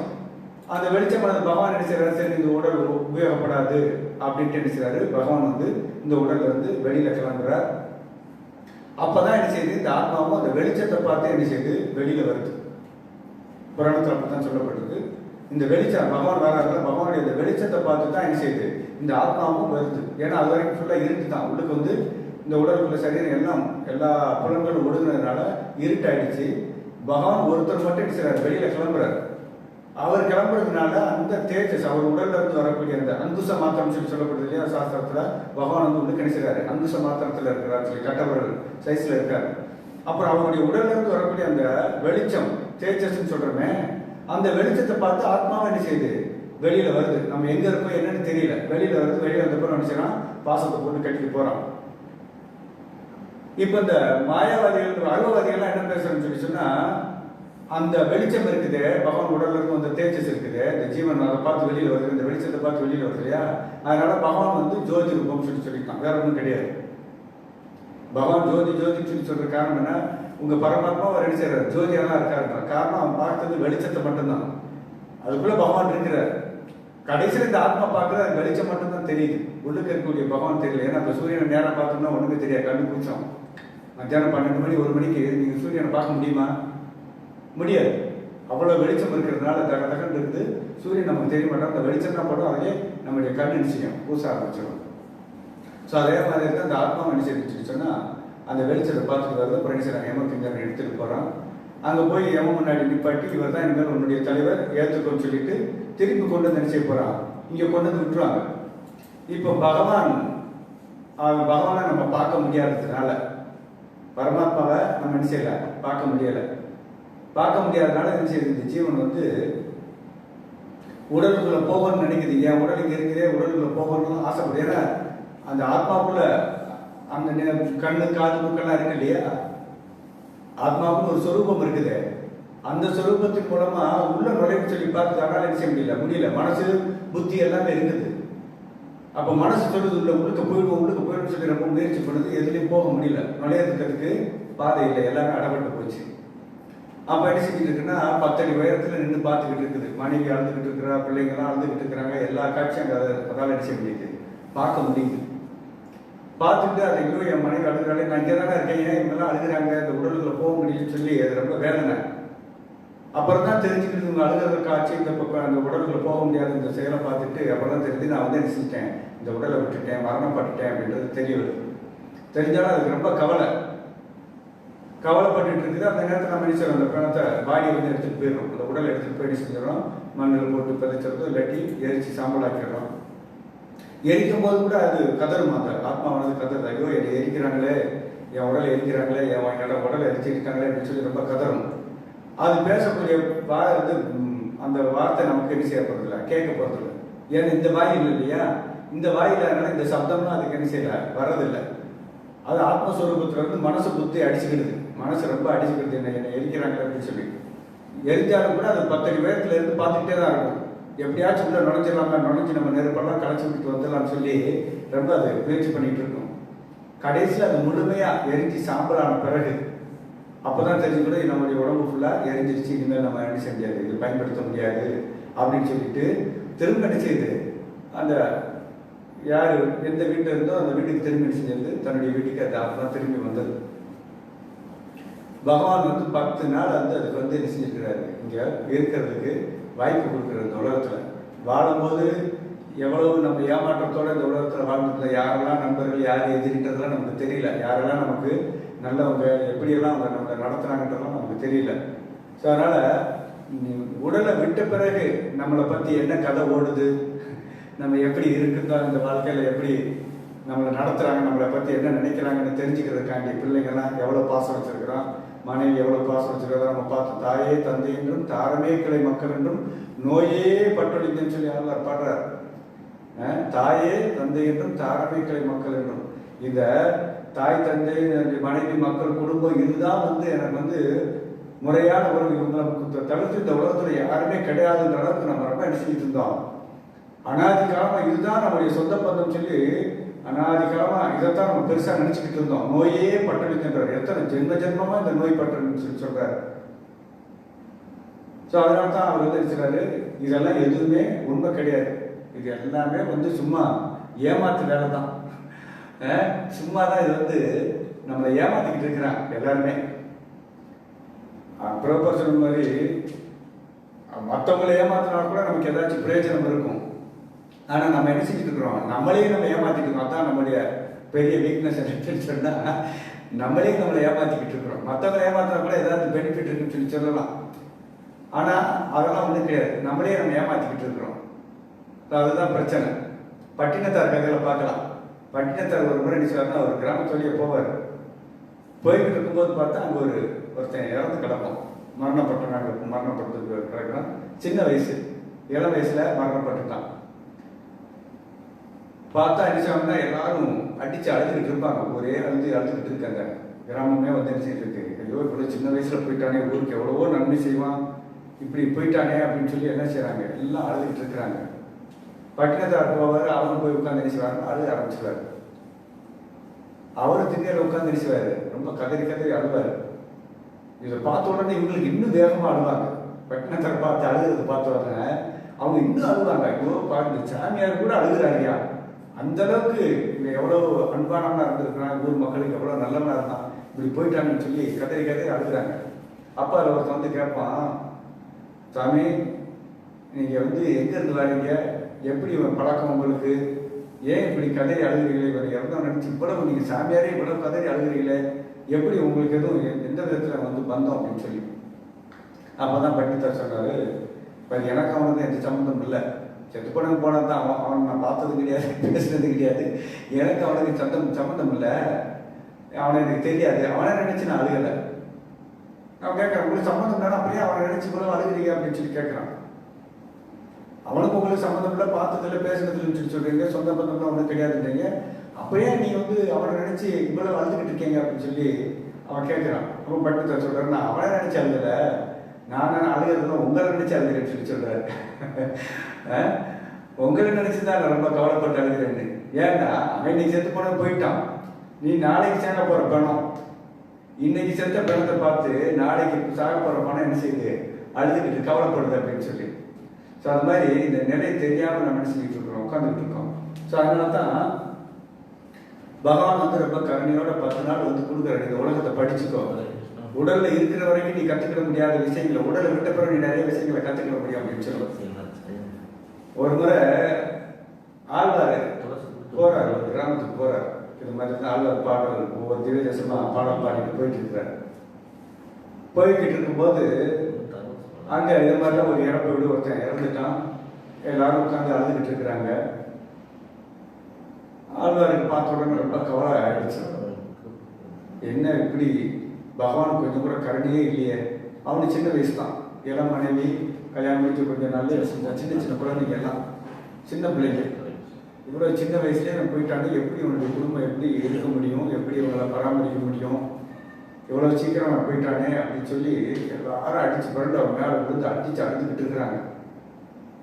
ஆழ்வார் பார்த்தாரு. ஆழ்வார் பார்த்த உடனே அவருக்கும் ரொம்ப கவலை ஆயிடுச்சு. பகவானுக்கு கொஞ்சம் கூட கருணையே இல்லையே, இவ்வளவு சீக்கிரமா இவன் வந்து நினைச்சிட்டாரு, எடுத்துட்டு போயிட்டாரு, எப்படி இந்த குடும்பம் எப்படி வந்து வாழப்போகுது, யார் இவங்களெல்லாம் காப்பாற்றுவாங்க அப்படின்னு சொல்லி அவருக்கு ரொம்ப கவலைப்பட்டு அங்கே உட்காந்துட்டு இருக்கிறாரு.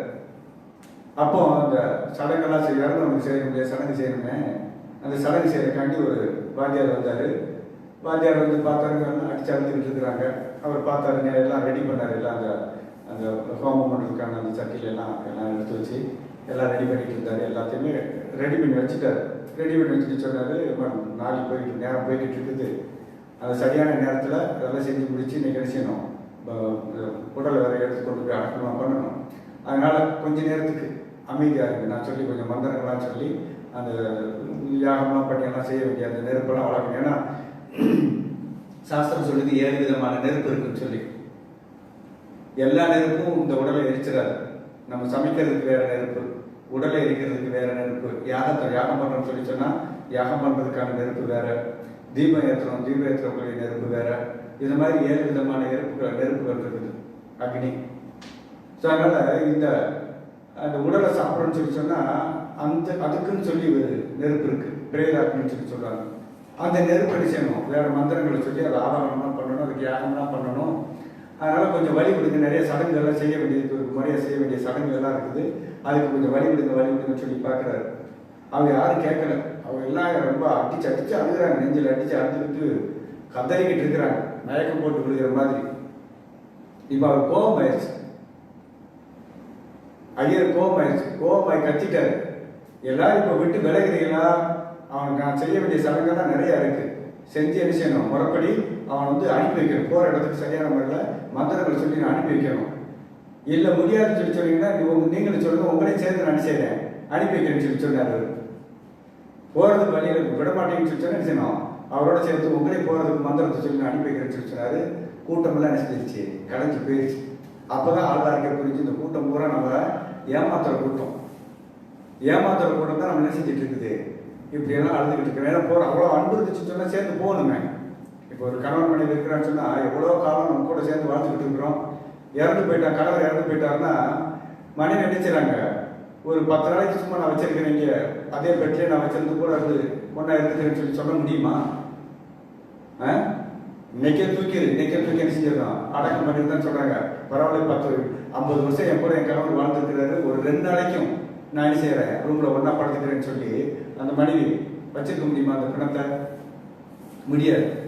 ஸோ அதனால் இந்த அன்புன்றது எல்லாமே வந்து இந்த ஒரு ஏமாற்று வேலை தான். ஏன்னா ஒரு ஜீவன் இன்னொரு ஜீவன் இடத்துல நிச்சயம் இல்லை, முறையாக அன்பு காட்ட முடியாது. அது பகவான் இடத்துல தான் முறையாக செலுத்தணும். ஸோ அதனால் தான் ஆழ்வார் பாடுறார், தாயே தந்தை என்றும் தாரமை கிளை மக்கள் என்றும் நோயே பட்டொழிந்தேன்னு சொல்லி சொல்கிறார். இதுதான் நமக்கு உள்ள ஒரு பெரிய வியாதி, இந்த சொந்த பந்தம், இதுதான் நமக்கு வந்து வாழ்க்கை அப்படின்னு நினச்சிக்கிட்டு இருக்கிறோம். இந்த தத்துவத்தை புரிஞ்சுக்கிறதுக்காக வேண்டி தான் பகவான் நினைச்சார் 10 நாள் நம்மளை இப்படி இருக்க வைக்கிறார். அப்போ 10 நாள் நினைச்சா இந்த ஜீவனானது முதல் 3 நாட்கள் வந்து பார்த்தீங்கன்னா தீப ஒளியில் இருக்குது. இப்போ அந்த வெளிச்சத்தில் பகவான் பார்த்து அந்த வெளிச்சத்தில் வந்துச்சு, இந்த வெளிச்சத்தை பார்த்த உடனே அது என்ன செய்யுது, வெளிச்சத்தில் போய் 3 நாள் இருக்குது. அப்புறம் என்ன செய்யுது, பஞ்சபூதங்களுக்கு சமமாக 3 நாள் என்ன செய்யுதுன்னு சொல்லி சொன்னால் தண்ணியில் இருக்குது. தண்ணி செம்பில் தண்ணி வைப்பாங்க, அந்த தண்ணியில் இருக்கும். அடுத்து 3 நாட்கள் பார்த்தீங்கன்னு சொல்லி சொன்னால் ஆகாயத்தில் இருக்குது. வீட்டு கூரை இருக்கு இல்லையா, வீட்டு கூரை உச்சியில் அது இருக்கும். அப்புறம் 10ஆவது நாள் அதுக்கு வந்து முழு சரீரம் கிடைக்கும். அப்போ அது 10 நாளைக்கு என்ன செய்யணும், பிண்டம் படைக்கணும்னு சொல்லி சாஸ்திரம் சொல்லுது. நீங்கள் முதல் நாள் பிண்டம் படைச்சிங்கன்னு சொல்லி சொன்னால் அது வந்து மூக்கு வரைக்கும் உள்ள ஒரு சரீரம் கிடைக்குது, பிரேத்த சரீரம், பயணப்பட்டதுக்கான சேத்தனா சரீரம்னு சொல்லி சொல்லுவாங்க. 2ஆம் நாள் பார்த்தீங்கன்னு சொன்னால் வாயு வரைக்கும் அதுக்கு ஒரு சரீரம் கிடைக்குது. 3ஆம் நாள் கழுத்து வரைக்கும், 4ஆவது நாள் மார்பு வரைக்கும், 5ஆவது நாள் வந்து நாபி வரைக்கும் கிடைக்குது. 6ஆவது நாள் வந்து முதுகு, 7ஆவது நாள் வந்து பின்புறம், 8ஆவது நாள் முன்புறம், 9ஆவது நாள் வந்து தொடை வரைக்கும் கிடைக்குது. 10ஆவது நாள் வந்து கால் வரைக்கும், பால் வரைக்கும் கிடைச்சி முழு சரீரமானது அதுக்கு தயாராகுது. அது 10 நாள் முடிஞ்ச உடனே அவங்க என்ன செய்கிறாங்க, 11ஆவது நாள் வந்து யமகிந்தர் வந்து மறுபடியும் என்ன செய்யறாங்க, கூட்டிகிட்டு போகிறாங்க. கூட்டிகிட்டு என்ன செய்கிறாங்க, யாராவது நான் சொர்க்கம் போனாலும் சரி, நரகம் போனாலும் சரி, எங்கேனாலும் போனாலும் கணக்கு வந்து சித்திரகுப்தன்ட்ட தான் கணக்கு ஒப்படைக்கணும். எல்லாமே அங்கே தான் இருக்குது. அங்கே வந்து எப்படி வந்து அவன் வந்து சொர்க்கம் போகிறதா நரகம் போகிறதா, அது நமக்கு வந்து அந்த அந்த முடிவு நம்ம பண்ணலாம். எங்கே போகிற நல்ல புராணத்தில் நம்ம படிக்கிறோம். அதனால் நம்ம அங்கே போய் முடிவு பண்ணிக்கலாம், நம்ம எவ்வளோ மதம் எங்கே போகிறது. ஆனால் 2 இடத்தையும் நம்ம தனித்தனியாக அனுபவிச்சாகணும். ஆனால் இதை காட்டிலும் உன்னதமான உலகம் ஒன்று இருக்குது. இது வந்து இந்த பிரம்மாண்டத்துக்குள்ளே தான், இந்த 14 கோணங்கள் இருக்குது, இதுக்குள்ளே தான் நம்ம சுற்றிக்கிட்டு இருக்கிறோம், சொர்க்கம் நரகம் எல்லாமே. ஆனால் இதை காட்டிலும் உயர்ந்த ஒரு லோகம் இருக்குது, அங்கே போனால் நம்ம என்ன செய்ய மாட்டோம், திரும்பி வரமாட்டோம் அப்படின்ற அளவுக்கு உயர்ந்த லோகமான ஆன்மீக லோகம் இருக்குது. அங்கே போயிட்டு சொல்லிச்சோன்னா நம்ம என்ன செய்ய மாட்டோம், இந்த உலகத்துக்கு நம்ம திரும்பி வர வேண்டிய வேலை கிடையாது. இப்போ அதனால் அந்த லோகத்துக்கு போகிறதுக்கான முயற்சிகளை நம்ம என்ன செய்யணும், எடுக்கணும். அதுதான் விஞ்ஞானம். அதுதான் அந்த லோகத்துக்கு நான் எப்படி போகணுன்ற அந்த கேள்வி நமக்குள்ள எழணும். நான் திரும்ப இந்த துன்பமான இந்த உலகத்துக்கு நான் வரக்கூடாதுன்ற அந்த கேள்வி அது என்ன சொல்ற, அதை தான் பிரபா சொல்ற, அறிவுள்ள ஒருத்தன் தான் நிச்சயமா அந்த மாதிரியான கேள்விகளை எழுப்பான்னு சொல்லி சொல்றார்.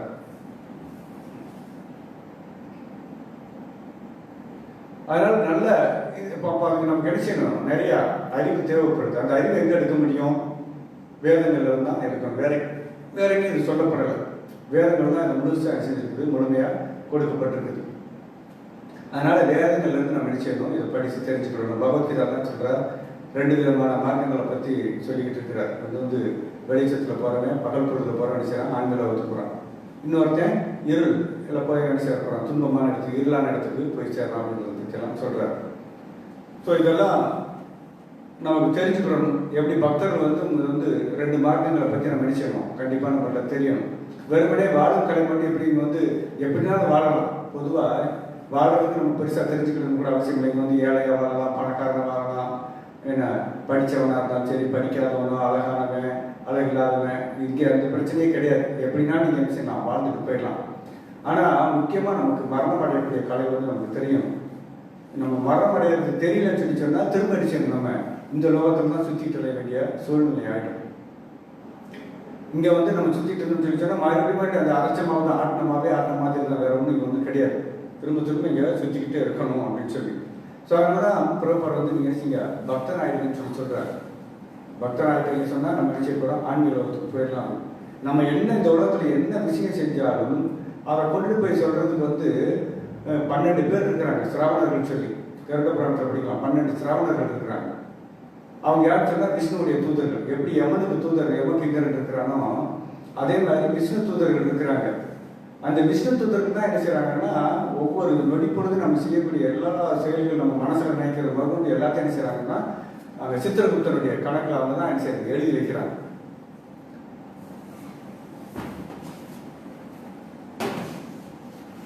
சித்திரகுப்தனுடைய கணக்கில் வந்து என்ன செய்கிறாங்க எல்லாத்தையும் போய் எழுதி வச்சுக்கிட்டு இருக்கிறாங்க. அவங்க யாருன்னா விஷ்ணுடைய தூதர்கள், சிராவணர்கள் சொல்லி.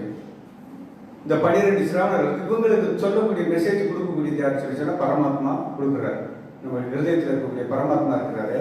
அவர் நம்ம ஆள் மனசுல என்ன நினைச்சுக்கிட்டு இருக்கிறோமோ அந்த விஷயங்கள்லேருந்து நம்ம செயல்படக்கூடிய எல்லா செயல்பாடுகளையும் நினைச்சாருன்னா இந்த 12 சிராவணர்கள் மூலமாக செய்தி அனுப்பிக்கிட்டே இருக்கிறாரு. அவங்க நினைச்சாங்க சித்திரகுப்தன்கிட்ட சொல்லி அதை எல்லாத்தையும் பதிவேட்டில் ஏற்றிக்கிட்டு இருக்கிறாங்க. இப்போ நீங்கள் பக்தன் ஆகிட்டீங்கன்னு சொல்லி சொன்னால் கொஞ்சம் பக்தி பண்ணி பகவானுக்கு நைவேத்தியம் பண்ணோம், கடவுளுடைய நாமம்லாம் சொல்கிறோம், இந்த மாதிரி கொஞ்சம் சின்ன அளவில் பக்தி பண்ணால் கூட பகவான் நினைச்ச மாட்டாருன்னா அவங்களுக்கு பெருசாக சொல்ல மாட்டார். நம்ம பண்ண சின்ன தவறுகள் இருந்தாலும் கூட அதை பெருசாக சொல்ல மாட்டார். இந்த சிராவணர்கள் நினைச்ச மாட்டாங்க, அங்கே போய் சித்திரகுப்தர்களை கணக்கில் ஏற்ற மாட்டாங்க. அவங்க கொஞ்சம் மறைச்சிடுவாங்க. ஏன்னா பக்தனுக்கு அவ்வளோ சலுகை அவங்க கொடுக்குறாங்க. ஸோ அதனால தான் பக்திக்கு மெயினாக வரணுன்றதை செய்கிறாரு பிரபுபார் வந்து வலியுறுத்துறாரு. நீங்கள் பக்தனை அல்லாத பட்சத்தில் நம்ம நினைச்சணும் திரும்ப இந்த உலகத்தில் வந்து நம்ம பிறக்க வேண்டிய சூழ்நிலை. அதை பற்றி 7வது அத்தியாயத்திலலாம் கிறிஸ்தவர் வந்து நிறைய சுலோகங்களை சொல்கிறார். நிறைய சுலோகங்களை சொல்லி எப்படி வந்து மரண படம்ன்றது எம் மரணம் சத்தத்தை கிளைவரம் தம் தமை வைத்தியம் தேய சதா பாவம் எப்பயுமே என்னுடைய சிந்தனையில் இருக்கிறதுக்கு நினைச்சு முயற்சி பண்ணுறது சொல்கிறார். என்னுடைய சிந்தனையில் உடலை விட்டான்னு சொல்லி சொன்னால் மனுஷ போகிறான், என்னுடைய வாழ்வான்னு சொல்லி சொல்கிறார். தேவர்களை பூஜிக்கிறவன், தேவர்களை நினைக்கிறவன் தேவலோகத்துக்கு போக போகிறான். பித்திருக்களை நினைக்கிறவங்க என்ன செய்கிறாங்க, பித்திருலோகத்துக்கு போக போகிறாங்க. என்னையே நினைப்பவன் என்னுடைய வாழ்வான் அப்படின்னு சொல்லி சொல்கிறார். அப்போ பகவானுடைய ராஜ்யத்துக்கு போகணும்னு சொல்லி சொன்னால் நம்ம பகவானோட நினைச்ச முடியும், வாழ முடியும். இப்போ தேவலோகத்துக்கோ மற்ற உலகத்துக்கோ போகணும்னு சொல்லி சொன்னால் நினைச்சுக்கிறோம் திருப்பி இந்த உலகத்துக்கு தான் நம்ம வரணும். நம்முடைய புண்ணிய கணக்கு தெரிஞ்சிச்சுன்னு சொன்னாங்க. தேவலோகம் பார்க்கறதுக்கு ரொம்ப இன்பமாக தான் இருக்கும், நமக்கு தெரியும். ஏன்னா நம்ம இங்கே இருக்கிற காட்டிலும் கோடிக்கணக்கான மடங்கு வந்து அந்த வசதி நம்ம சிரமம் இல்லாமலே அந்த வசதி வாய்ப்புகளை நம்ம என்ன செய்யலாம், அனுபவிக்கலாம். அப்போ நம்முடைய புண்ணிய கணக்கு தெரிஞ்சிருச்சுன்னு சொல்லி சொன்னால் நிச்சயமா அங்கேருந்து ஆனால் தள்ளி விட்டுருவோம். உதாரணம் சொன்னால் இப்போ நம்ம இங்கேருந்து தேவலோகத்துக்கு போகிறோம்னு சொல்லி சொன்னால் போன உடனே நம்மளை நல்ல கும்ப மரியாதையோட ரொம்ப மேலதாளத்தோடு நினைச்சுவாங்க வரவேற்பாங்க. அந்த வரவேற்பு மாலை மரியாதைலாம் போட்டு நல்ல சந்தனங்கள் பழங்கள்லாம் கொடுத்து நினைச்சுவாங்க, அரியம் பாத்தியம்லாம் கொடுத்து நம்மளை ரொம்ப தடப்படலாம் வரவேற்பான் அங்கே இருக்கக்கூடிய தேவலோகவாசிகள். ஏன்னா தேவலோகத்துக்கு நம்ம போகிறோங்க, ரொம்ப முதல் மரியாதை கொடுத்து வரவேற்போம். அந்த வரவேற்கிறதுலேயே நிறைய நம்முடைய புண்ணியங்கள்லாம் என்ன செஞ்சிடும், காலியாகி. அடுத்து நம்ம என்ன செய்வோம்னா அங்கே போனால் ஆடல் பாடல்லாம் நடக்கும். அதில் முதல் வரிசையில் போய் நிப்பாட்டி இருக்கும், நல்ல ஆசனம்லாம் கொடுத்து சிம்மாசனம் கொடுத்து நம்மளை உட்கார வைப்போம். அதில் ஒரு 10 நிமிஷம் அரை மணி நேரம் உட்காந்து பார்க்கறதுலேயே அந்த ஆடல் பாடல்லாம் பார்த்துட்டு இருக்கோம். அதுலேயே நம்ம நிறையா புண்ணியம் என்ன செஞ்சிடும், தெரிஞ்சிடும். அதுக்குள்ளே இப்போ புதுசாக புண்ணியம் பண்ண வேணும் வருமா, வந்த உடனே நம்ம என்ன செய்யணும், நம்முடைய புண்ணியம் காலி ஆயிடுச்சு, நம்முடைய சீட்டை கொடுத்துட்டு நம்ம என்ன செய்யணும், பின்னாடி வரிசைக்கு போகணும், அடுத்த வரிசைக்கு போகணும். ஏன்னா அவன் முந்தின நாள் வந்துருக்கிறான். இப்போ அதனால் நம்ம என்ன செய்யணும், பின்னாடி வரிசைக்கு போவோம், அவன் முன்னாடி வரிசையில் வந்து உட்காருவான். அவனுக்கு புண்ணியம் தெரிஞ்சிச்சுன்னா அவன் 2வது வரிசைக்கு வருவோம், நம்ம 3வது வரிசைக்கு போகணும். இப்படி கொஞ்சம் கொஞ்சமாக பின்னாடி போக போக கடைசியில் முன்னாடி என்ன நடக்குதுன்னே தெரியாது. நம்ம என்ன செய்யறோம், புண்ணியம் காலியாகிட்ட இருக்கு, காலியாக பின்னாடி வரிசைக்கு நம்ம போகிறோம். கடைசி அப்படி பின்னாடி போய் என்ன செய்யணும்னு சொன்னால் இந்த லோகத்தை விட்டு தள்ளி விட்டுருவான் வெளியில். சொர்க்கலோகத்தை விட்டு என்ன செஞ்சிடும், வெளியில் தள்ளி விட்டுருவான். ஏன்னா அங்கே மரணம் கிடையாது. நம்முடைய புண்ணியம் முழுமையை காலி ஆயிடுச்சுன்னு சொன்னால் அவன் அந்த லோகத்தை விட்டே தள்ளி விட்டுருவான். நம்ம என்ன செய்யறோம், ஆகாயத்தில் வந்து தான் நம்ம என்ன செய்யறோம், மரணப்பட்டு திருப்பி மழை துளியில் கலந்து நம்ம நினைச்சிடும், மழை மேகத்தில் கலந்து மழை துளியாக நீரோடு நம்ம நினைச்சிடும் இந்த உலகத்துக்கு வரோம். இந்த லோகத்தை வந்து நினைச்சிடும் ஒரு செடியில் பூமியில் விழுந்து, மழை துளியிலிருந்து பூமியில் விழுந்து ஒரு செடி மூலமாக மறுபடியும் நினைச்சிடும் தானியத்துக்குள்ள குடியேறணும். அந்த தானியத்தை சாப்பிட்றதுக்கு பாருங்க, பகவான் இதெல்லாம் கரெக்டாக பிளான் பண்ணிருக்காங்க. இந்த ஜீவன் எந்த உணர்வுல வருதோ அது அந்த அந்த தானியமானது அந்த உடலுக்குள்ள தான் போகுது. உதாரணத்துக்கு நான் வந்து அடுத்த ஜென்மம் பன்றி பிறகு எடுக்க போறேன்னு சொன்னா அந்த பன்றி தான் அந்த தானியத்தை செய்ய போகுது, சாப்பிடும். அது மாதிரி எல்லாம் பக்காவாக பிளான் போட்டு நினைச்சாரு கொடுக்குறாரு. அதே மாதிரி நம்ம நரகத்துக்கு போயிட்டோம்னு சொன்னா நரகத்துல நினைச்சா நமக்கு தண்டனை அனுபவிக்கிறதோட நமக்கு ட்ரைனிங் கொடுக்குறாங்க. ஆர்மிலாம் ட்ரைனிங் கொடுக்குறாங்க. அது மாதிரி நரகத்தை நமக்கு ட்ரைனிங் கொடுக்குறாங்க. அடுத்து எந்த சரீரமோ அந்த சரீரத்துக்கான பயிற்சி அங்கே நடைபெறுது. இது ரொம்ப முக்கியமான விஷயம். ஏன்னா இப்போ உதாரணத்துக்கு நான் வந்து இந்த ஜென்மத்தில் மனுஷனாக இருக்கேன், அடுத்த ஜென்மம் நான் வந்து நினைச்சிருப்பேன் ஒரு நாய் தான், நாய் உடல் தான் எனக்கு கிடைக்க போகுதுன்னு வச்சுக்கோங்களேன். இப்போ அந்த தண்டனை நான் பண்ண பாவத்துக்கு எல்லாத்துக்கும் தண்டனை அனுபவிச்சுக்கிட்டு இருக்கிறேன். அதோடு சேர்த்து என்ன செய்வான்னு சொன்னால் நாய் உடல் எடுப்பதற்கான நாய்க்கான அந்த பயிற்சி அங்கே கொடுப்பாங்க. 4 காலில் ஓடணும், எவ்வளோ வெயிலோ எவ்வளோ சூடு தலை இருந்தாலும் சரி நான் என்ன செய்யணும், அதில் வந்து 4 காலில் முட்டி போட்டு நான் கைகளை ஊனிட்டு என்ன செய்யணும், 4 காலில் ஓடுற மாதிரி பயிற்சி கொடுப்பாங்க. எந்திரிச்சு நின்றா வெயில் தாங்க, சூடு தாங்க முடியாது, ரொம்ப வெப்பம், சூடு தாங்க முடியலன்னு எந்திரிச்சேன்னா என்ன செய்வான், அடித்து 4 காலில் ஓடுறதுக்கு என்ன செய்வான், பயிற்சி கொடுப்பான். அப்புறம் சாப்பாடு வந்து என்ன செய்வான்னு சொன்னால் கொடுக்கக்கூடிய ஏதோ தண்ணியோ சாப்பாடு ஏதோ கொடுத்தான்னு சொன்னால் அதை வந்து என்ன செய்யணும், கை தள்ளி தான் நம்ம சாப்பிட்டு இங்கே பழகி இருக்கிறோம். அங்கே போனாலும் அதே உணர்வு தான் நமக்கு வரும். ஆனால் என்ன செய்வான்னு சொன்னால் இப்போ வந்து பயிற்சி கொடுக்குது அப்படின்னு சொன்னால் நாக்கிட்டே நக்கி சாப்பிட்ற மாதிரி. ஏன்னா நாய் வந்து அப்படி தான் சாப்பிடும், கையில் எடுத்தாலும் சாப்பிட முடியாது. நக்கி சாப்பிட்ற மாதிரி நினச்சேன்னா ட்ரைனிங் கொடுப்பான், அடிப்பான், அடிச்சு என்ன செய்வான், நக்கி சாப்பிட்ற மாதிரி பயிற்சி பண்ணுவோம். அப்புறம் கொஞ்சம் காலம் ஆச்சுன்னு சொன்னால் இந்த சாப்பாடெல்லாம் விட்டுட்டு என்ன செய்வாங்கன்னா அது நாய் சாப்பிட்ற மாதிரியான உணவு, குப்பை கழிவு மலம் இது மாதிரிலாம் என்ன செய்வோம் சாப்பிடும். அப்போ மலம் அங்கேயே கொடுத்து என்ன செய்வோம், ட்ரெயின் பண்ணுவோம். அடிச்சு நம்ம முடியாதுன்னு சொன்னாலும் என்ன செய்வோம், அடி விடுவோம். அப்போ சாப்பிட்டு அங்கே நினைச்சிடும், பழக்கம் வந்துடும். அதுவும் தண்டனையும் கூட பயிற்சியும் நடக்குது. அடுத்த சரி என்ன எடுக்க போறேன்னு சொல்லி அப்புறம் அந்த மாதிரிலாம் நல்லா நம்ம ஃபுல்லாக ட்ரெயினாக ஆகிட்டோம்னு சொன்னால் அப்புறம் என்ன செஞ்சுருவாங்க, மழை நேரத்தில் விட்டுருவோம். அங்கேருந்து அந்த தானியம் வந்து அது ஒரு நாயுடைய சரீரத்தில் போய் நாய் விட்டு இங்கே பிறந்த உடனே நம்ம என்ன செஞ்சிடும், முழுமையாக நாய் உணர்வு தான் நம்ம வரோம்.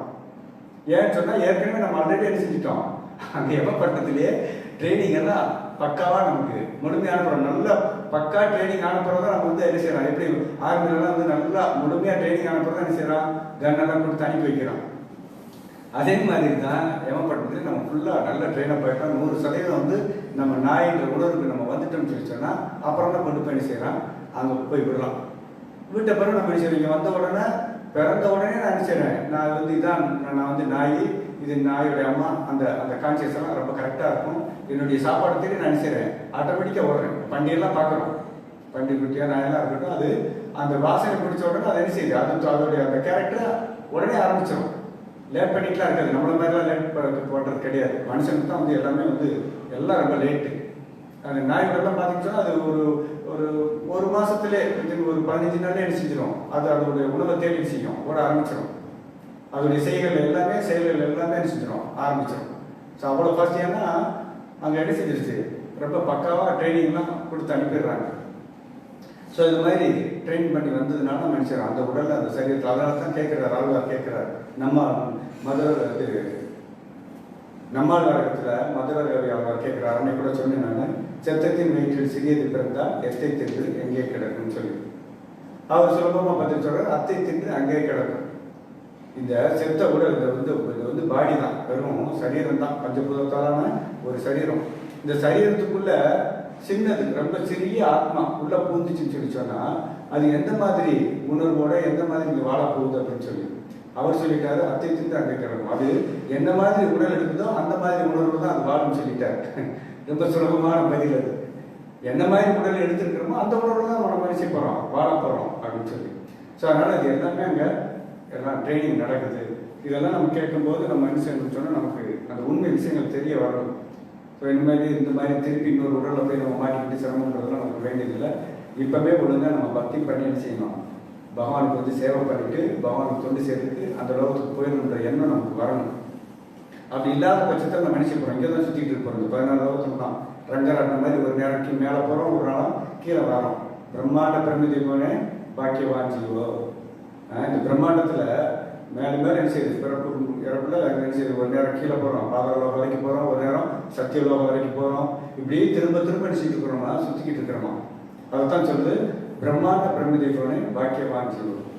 இதில் இந்த மாதிரி சுற்றிக்கிட்டே இருக்கக்கூடிய ஜீவன்களில் ரொம்ப பாக்கியம் பண்ணவன் யாருன்னு சொல்லி சொன்னால் குரு கிருஷ்ண பிரசாதிப்பாய் பக்தி லதா பீஜம்.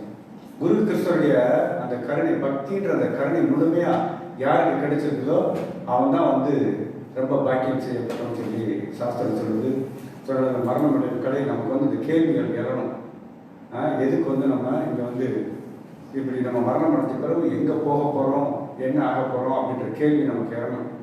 நம்மளா ஒரு கற்பனையாக ஒரு முடிவு பண்ணிக்கிட்டு இருக்கிற வரைக்கும் எல்லாம் என்ன சொல்கிறாங்க, இருக்கிற வரைக்கும் அனுபவிப்போம்யா, என்ன செத்த பிறகு என்ன நடக்குது யாருக்கு தெரியும், எனக்கு தெரியல. தெரியாதான் அவன் நினைச்சிட்டான், செத்த பிறகு ஒன்றும் கிடையாது அப்படின்னு நினச்சிட்டான், பூஜ்யம் அப்படின்னு சொல்லி. ஆனால் செத்த பிறகு நிறைய கதைகள் இருக்குது, கருட புராணத்தோட விஷயங்கள். இன்னும் அதை பற்றி நம்ம அந்த ஆத்மாவுடைய பிரயாணம் பற்றிலாம் கொஞ்சம் நம்ம நாளைக்கு நம்ம பேசலாம். இன்னும் எந்த மாதிரி ஷெட்யூல்ன்றது தெரியலை.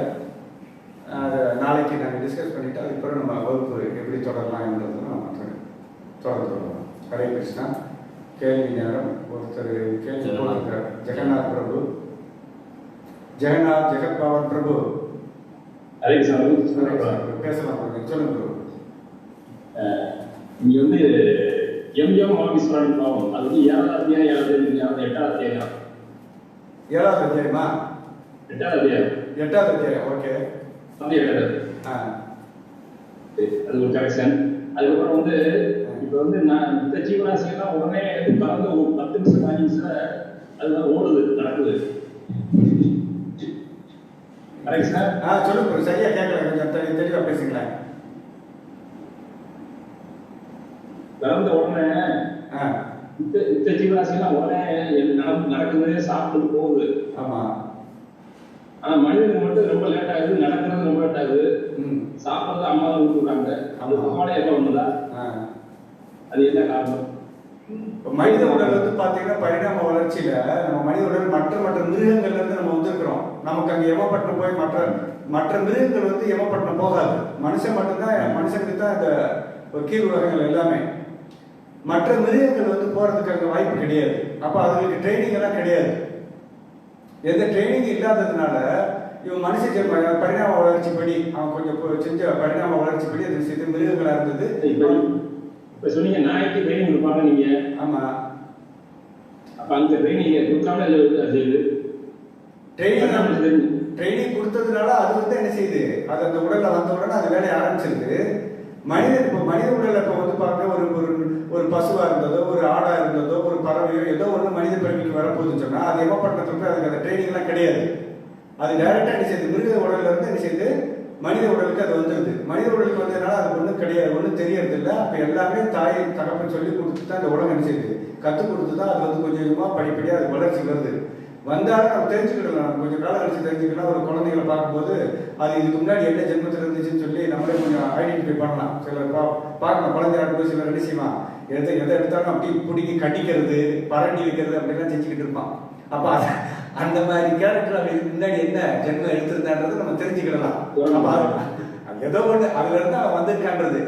ஆனா மற்ற மிருகங்களுக்குள்ளதெல்லாம் பார்த்தீங்கன்னு சொல்லி சொன்னா அவன் என்ன செய்யறான், மனிதனா இருந்தவன் அவன் வந்து எமப்பட்டினம் போனதுனால அங்க வந்து அவனுக்கு ட்ரைனிங் கொடுத்து இந்த உடல்ல போன்னு சொல்லி செய்றாங்க, அனுப்புறாங்க. இப்போ மனித பிறவிக்கு அடுத்து உடனே சொல்றாங்க இல்லையா, உடனே 7 ஜென்மம் மனுஷ ஜென்மமா கிடைக்கும் அப்படின்றதுலாம் சாஸ்திரத்துல அது சொல்லப்படாத விஷயம். அடுத்து மனித ஜென்மம் தான் கிடைக்கும்ன்றது உறுதி கிடையாது. நீங்க எந்த மாதிரி உணர்வோட இங்க வாழ்ந்திருக்கிறீங்களோ அதுக்கு தகுந்த மாதிரியான உங்களுக்கு உடல் தான் அளிக்கப்படும் ஒழிய எல்லாருக்கும் மனுஷனா பிறந்துட்டா அடுத்த 7 ஜென்மத்துக்கு மனுஷனாவே பிறப்புன்றதுலாம் இங்க கிடையாது. அதனால மனித ஜென்மம் எடுக்கிறவங்க அதுக்கு முன்னாடி வச்சிருக்கிறாங்க, மிருகங்களா இருந்திருக்கிறாங்க, மிருகமாவோ பறவைகளாவோ ஏதோ ஒரு உடல்ல வாழ்ந்திருக்கலாம். அவங்க இந்த மனித ஜென்மம் எடுக்கிறதுனால அவங்களுக்கு ட்ரைனிங் இல்லாததுனால நம்ம என்ன செய்யறோம், எல்லா விஷயங்களுமே இங்க கத்துக்கிட்டு தான் ஆகணும். எல்லா விஷயங்களும் நீங்க அடிப்படையில இருந்து நீங்க பால் குடிக்கிறதுல இருந்து சாப்பிடுற விஷயத்துல இருந்து நடக்கிறதுல இருந்து எல்லாமே படிப்படியாக தான் நீங்க கத்துக்கிட்டு ஆகணுன்ற மாதிரி சூழ்நிலை. ஆனா மற்ற மிருகங்கள் வந்து மனித ஜென்மத்துல இருந்து மற்ற மிருகங்களா வர்றதுனால அதுக்கு எல்லாத்துக்குமே என்ன செய்யுது, ஆல்ரெடி ட்ரைனிங் நிறைய ட்ரைனிங் இருக்குது அப்படின்றது தான் சொல்லிட்டு இருக்கு. அப்படின்னாங்க அண்டர் தாய் வந்து 8க்கும் 7 பேருக்கும் அவங்க பாடுது. ஆமா, அதோட அதுக்கு என்ன அர்த்தம் நீங்களே சொல்லியிருக்கிறேன். எற்றைக்கும் 7 பிறவிக்கும் முன்னோடு அப்படின்னு சொன்னா 7 பிறவி நம்ம சொல்றாங்க இல்லையா, அந்த பறவைகள், மரம், விலங்குகள், அடுத்தது வந்து பூச்சி இனங்கள், அந்த 7 பிறவியை பத்தி சொல்றார். மனிதர்கள், அப்புறம் தேவர்கள், அந்த மாதிரி 7 விதமான உடல் இருக்குல்ல பிரபு, அதைத்தான் சொல்றான். எற்றைக்கும் 7 பிறவிக்கும் சொல்லி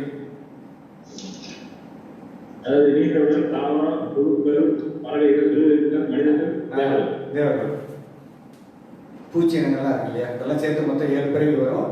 அந்த 7 பிறவியை தான் வந்து ஆண்டாள் சொல்லிட்டு இருக்கிற மனுஷனா பிறக்கிற 7 பிறவியை பற்றி, மனுஷனாவே 7 பிறவி கிடைக்கும்ன்றதை பற்றி சொல்றது சாஸ்திரத்தில் அந்த மாதிரி எங்கேயும் கிடையாது. ஸோ அதனால நம்ம தெரிஞ்சுக்கிடணும். நம்ம போறதுக்கு அது இதெல்லாம் தெரிஞ்சுக்கிறதோட விஷயம் என்ன, நம்ம வந்து பகவானை முழுமையாக சரணடையணும் அப்படின்றது தான். ஆச்சாரியர் குருவையும் பகவானையும் நம்ம மனுஷன் சரணடைஞ்சு குரு சொல்படி நம்ம பகவானுக்கு பக்தி தொண்டு செய்யணுன்றது தான் மெயினான விஷயமா சொல்லப்பட்டிருக்கு. தேங்க்யூ ராதாகிருஷ்ணன். பிரஜானந்தன் பிரபு. ஹரே கிருஷ்ண பிரபு, தண்ட பிரணாம். சொல்லுங்க பிரபு. நம்ம ஆத்மாவில் வந்து பரமாத்மா இல்லாம இயங்க முடியுமா? பரமாத்மா இல்லாம இயங்க முடியாது. ஆத்மா வெளியில வந்துருச்சுன்னு சொல்லி சொன்னா பரமாத்மா இருக்கிறார், அப்புறம் அவருடைய பார்வைக்கு தெரியறது இல்லை. பரமாத்மா இல்லாம நம்ம துணி கூட இயங்க முடியாது.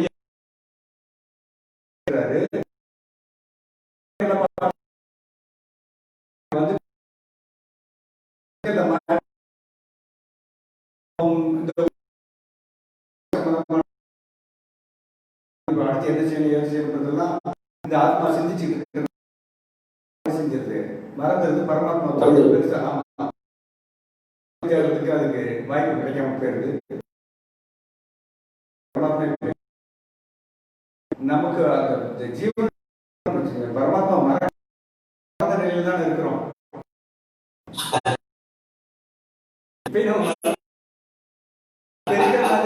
தொடர்ந்து பண்ணி அப்போ அதுக்கு வந்து அனுபவிச்சுட்டு இது பண்ண போகுமா? எப்படி பிரபு நம்ம ஆத்மா வந்து நமக்கு வந்து அதை பத்தின என்ன கவலைகளாம் நம்ம பெருசா ஒண்ணு வேண்டியது இல்லை. நம்ம பிறப்பாரு கொடுக்குறாரு,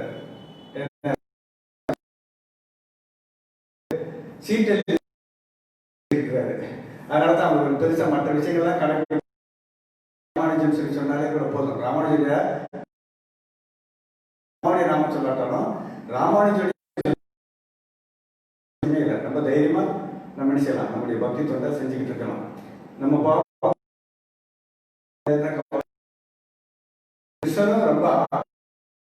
ப்ராமிஸ் பண்ணி கொடுக்கிறார். சர்வ அகம்தம்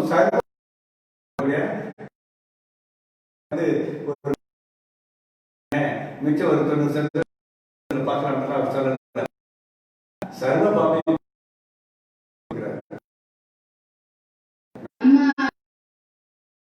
கூட, அதாவது நம்ம பேரண்ட்ஸ் கூட ஹெல்ப் ஆகும். வந்து அவரு சொல்லுவாரு ரொம்ப பண்ணுவாங்க. மற்றபடி பக்தியில இருக்காரு, எல்லா கோயிலுக்கும் போவாரு, அவருக்கு விருப்பமானதெல்லாம் பண்ணுவாரு. But at the time of அவரால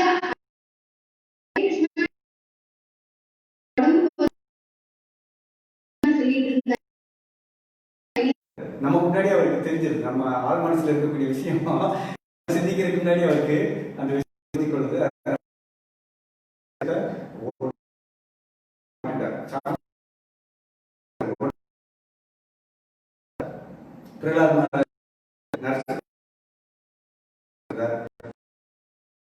சமயத்தில் நீ ஒருத்தன் பண்ணக்கூடிய பக்திக்கு உன்னுடைய 21 தலைமுறைகள் நான் முக்கியம் கொடுப்பேன்னு சொல்லி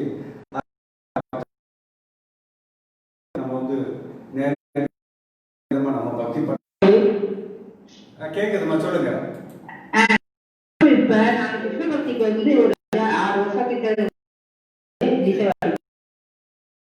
எனக்கு வந்து 61 வயசு. இப்ப நானே ராஜ்யத்துக்கு போகணும்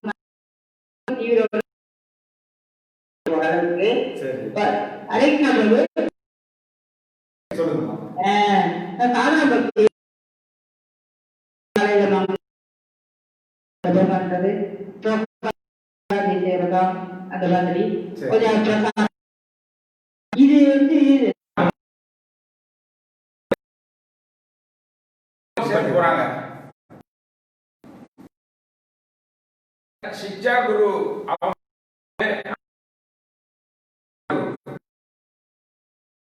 அப்ப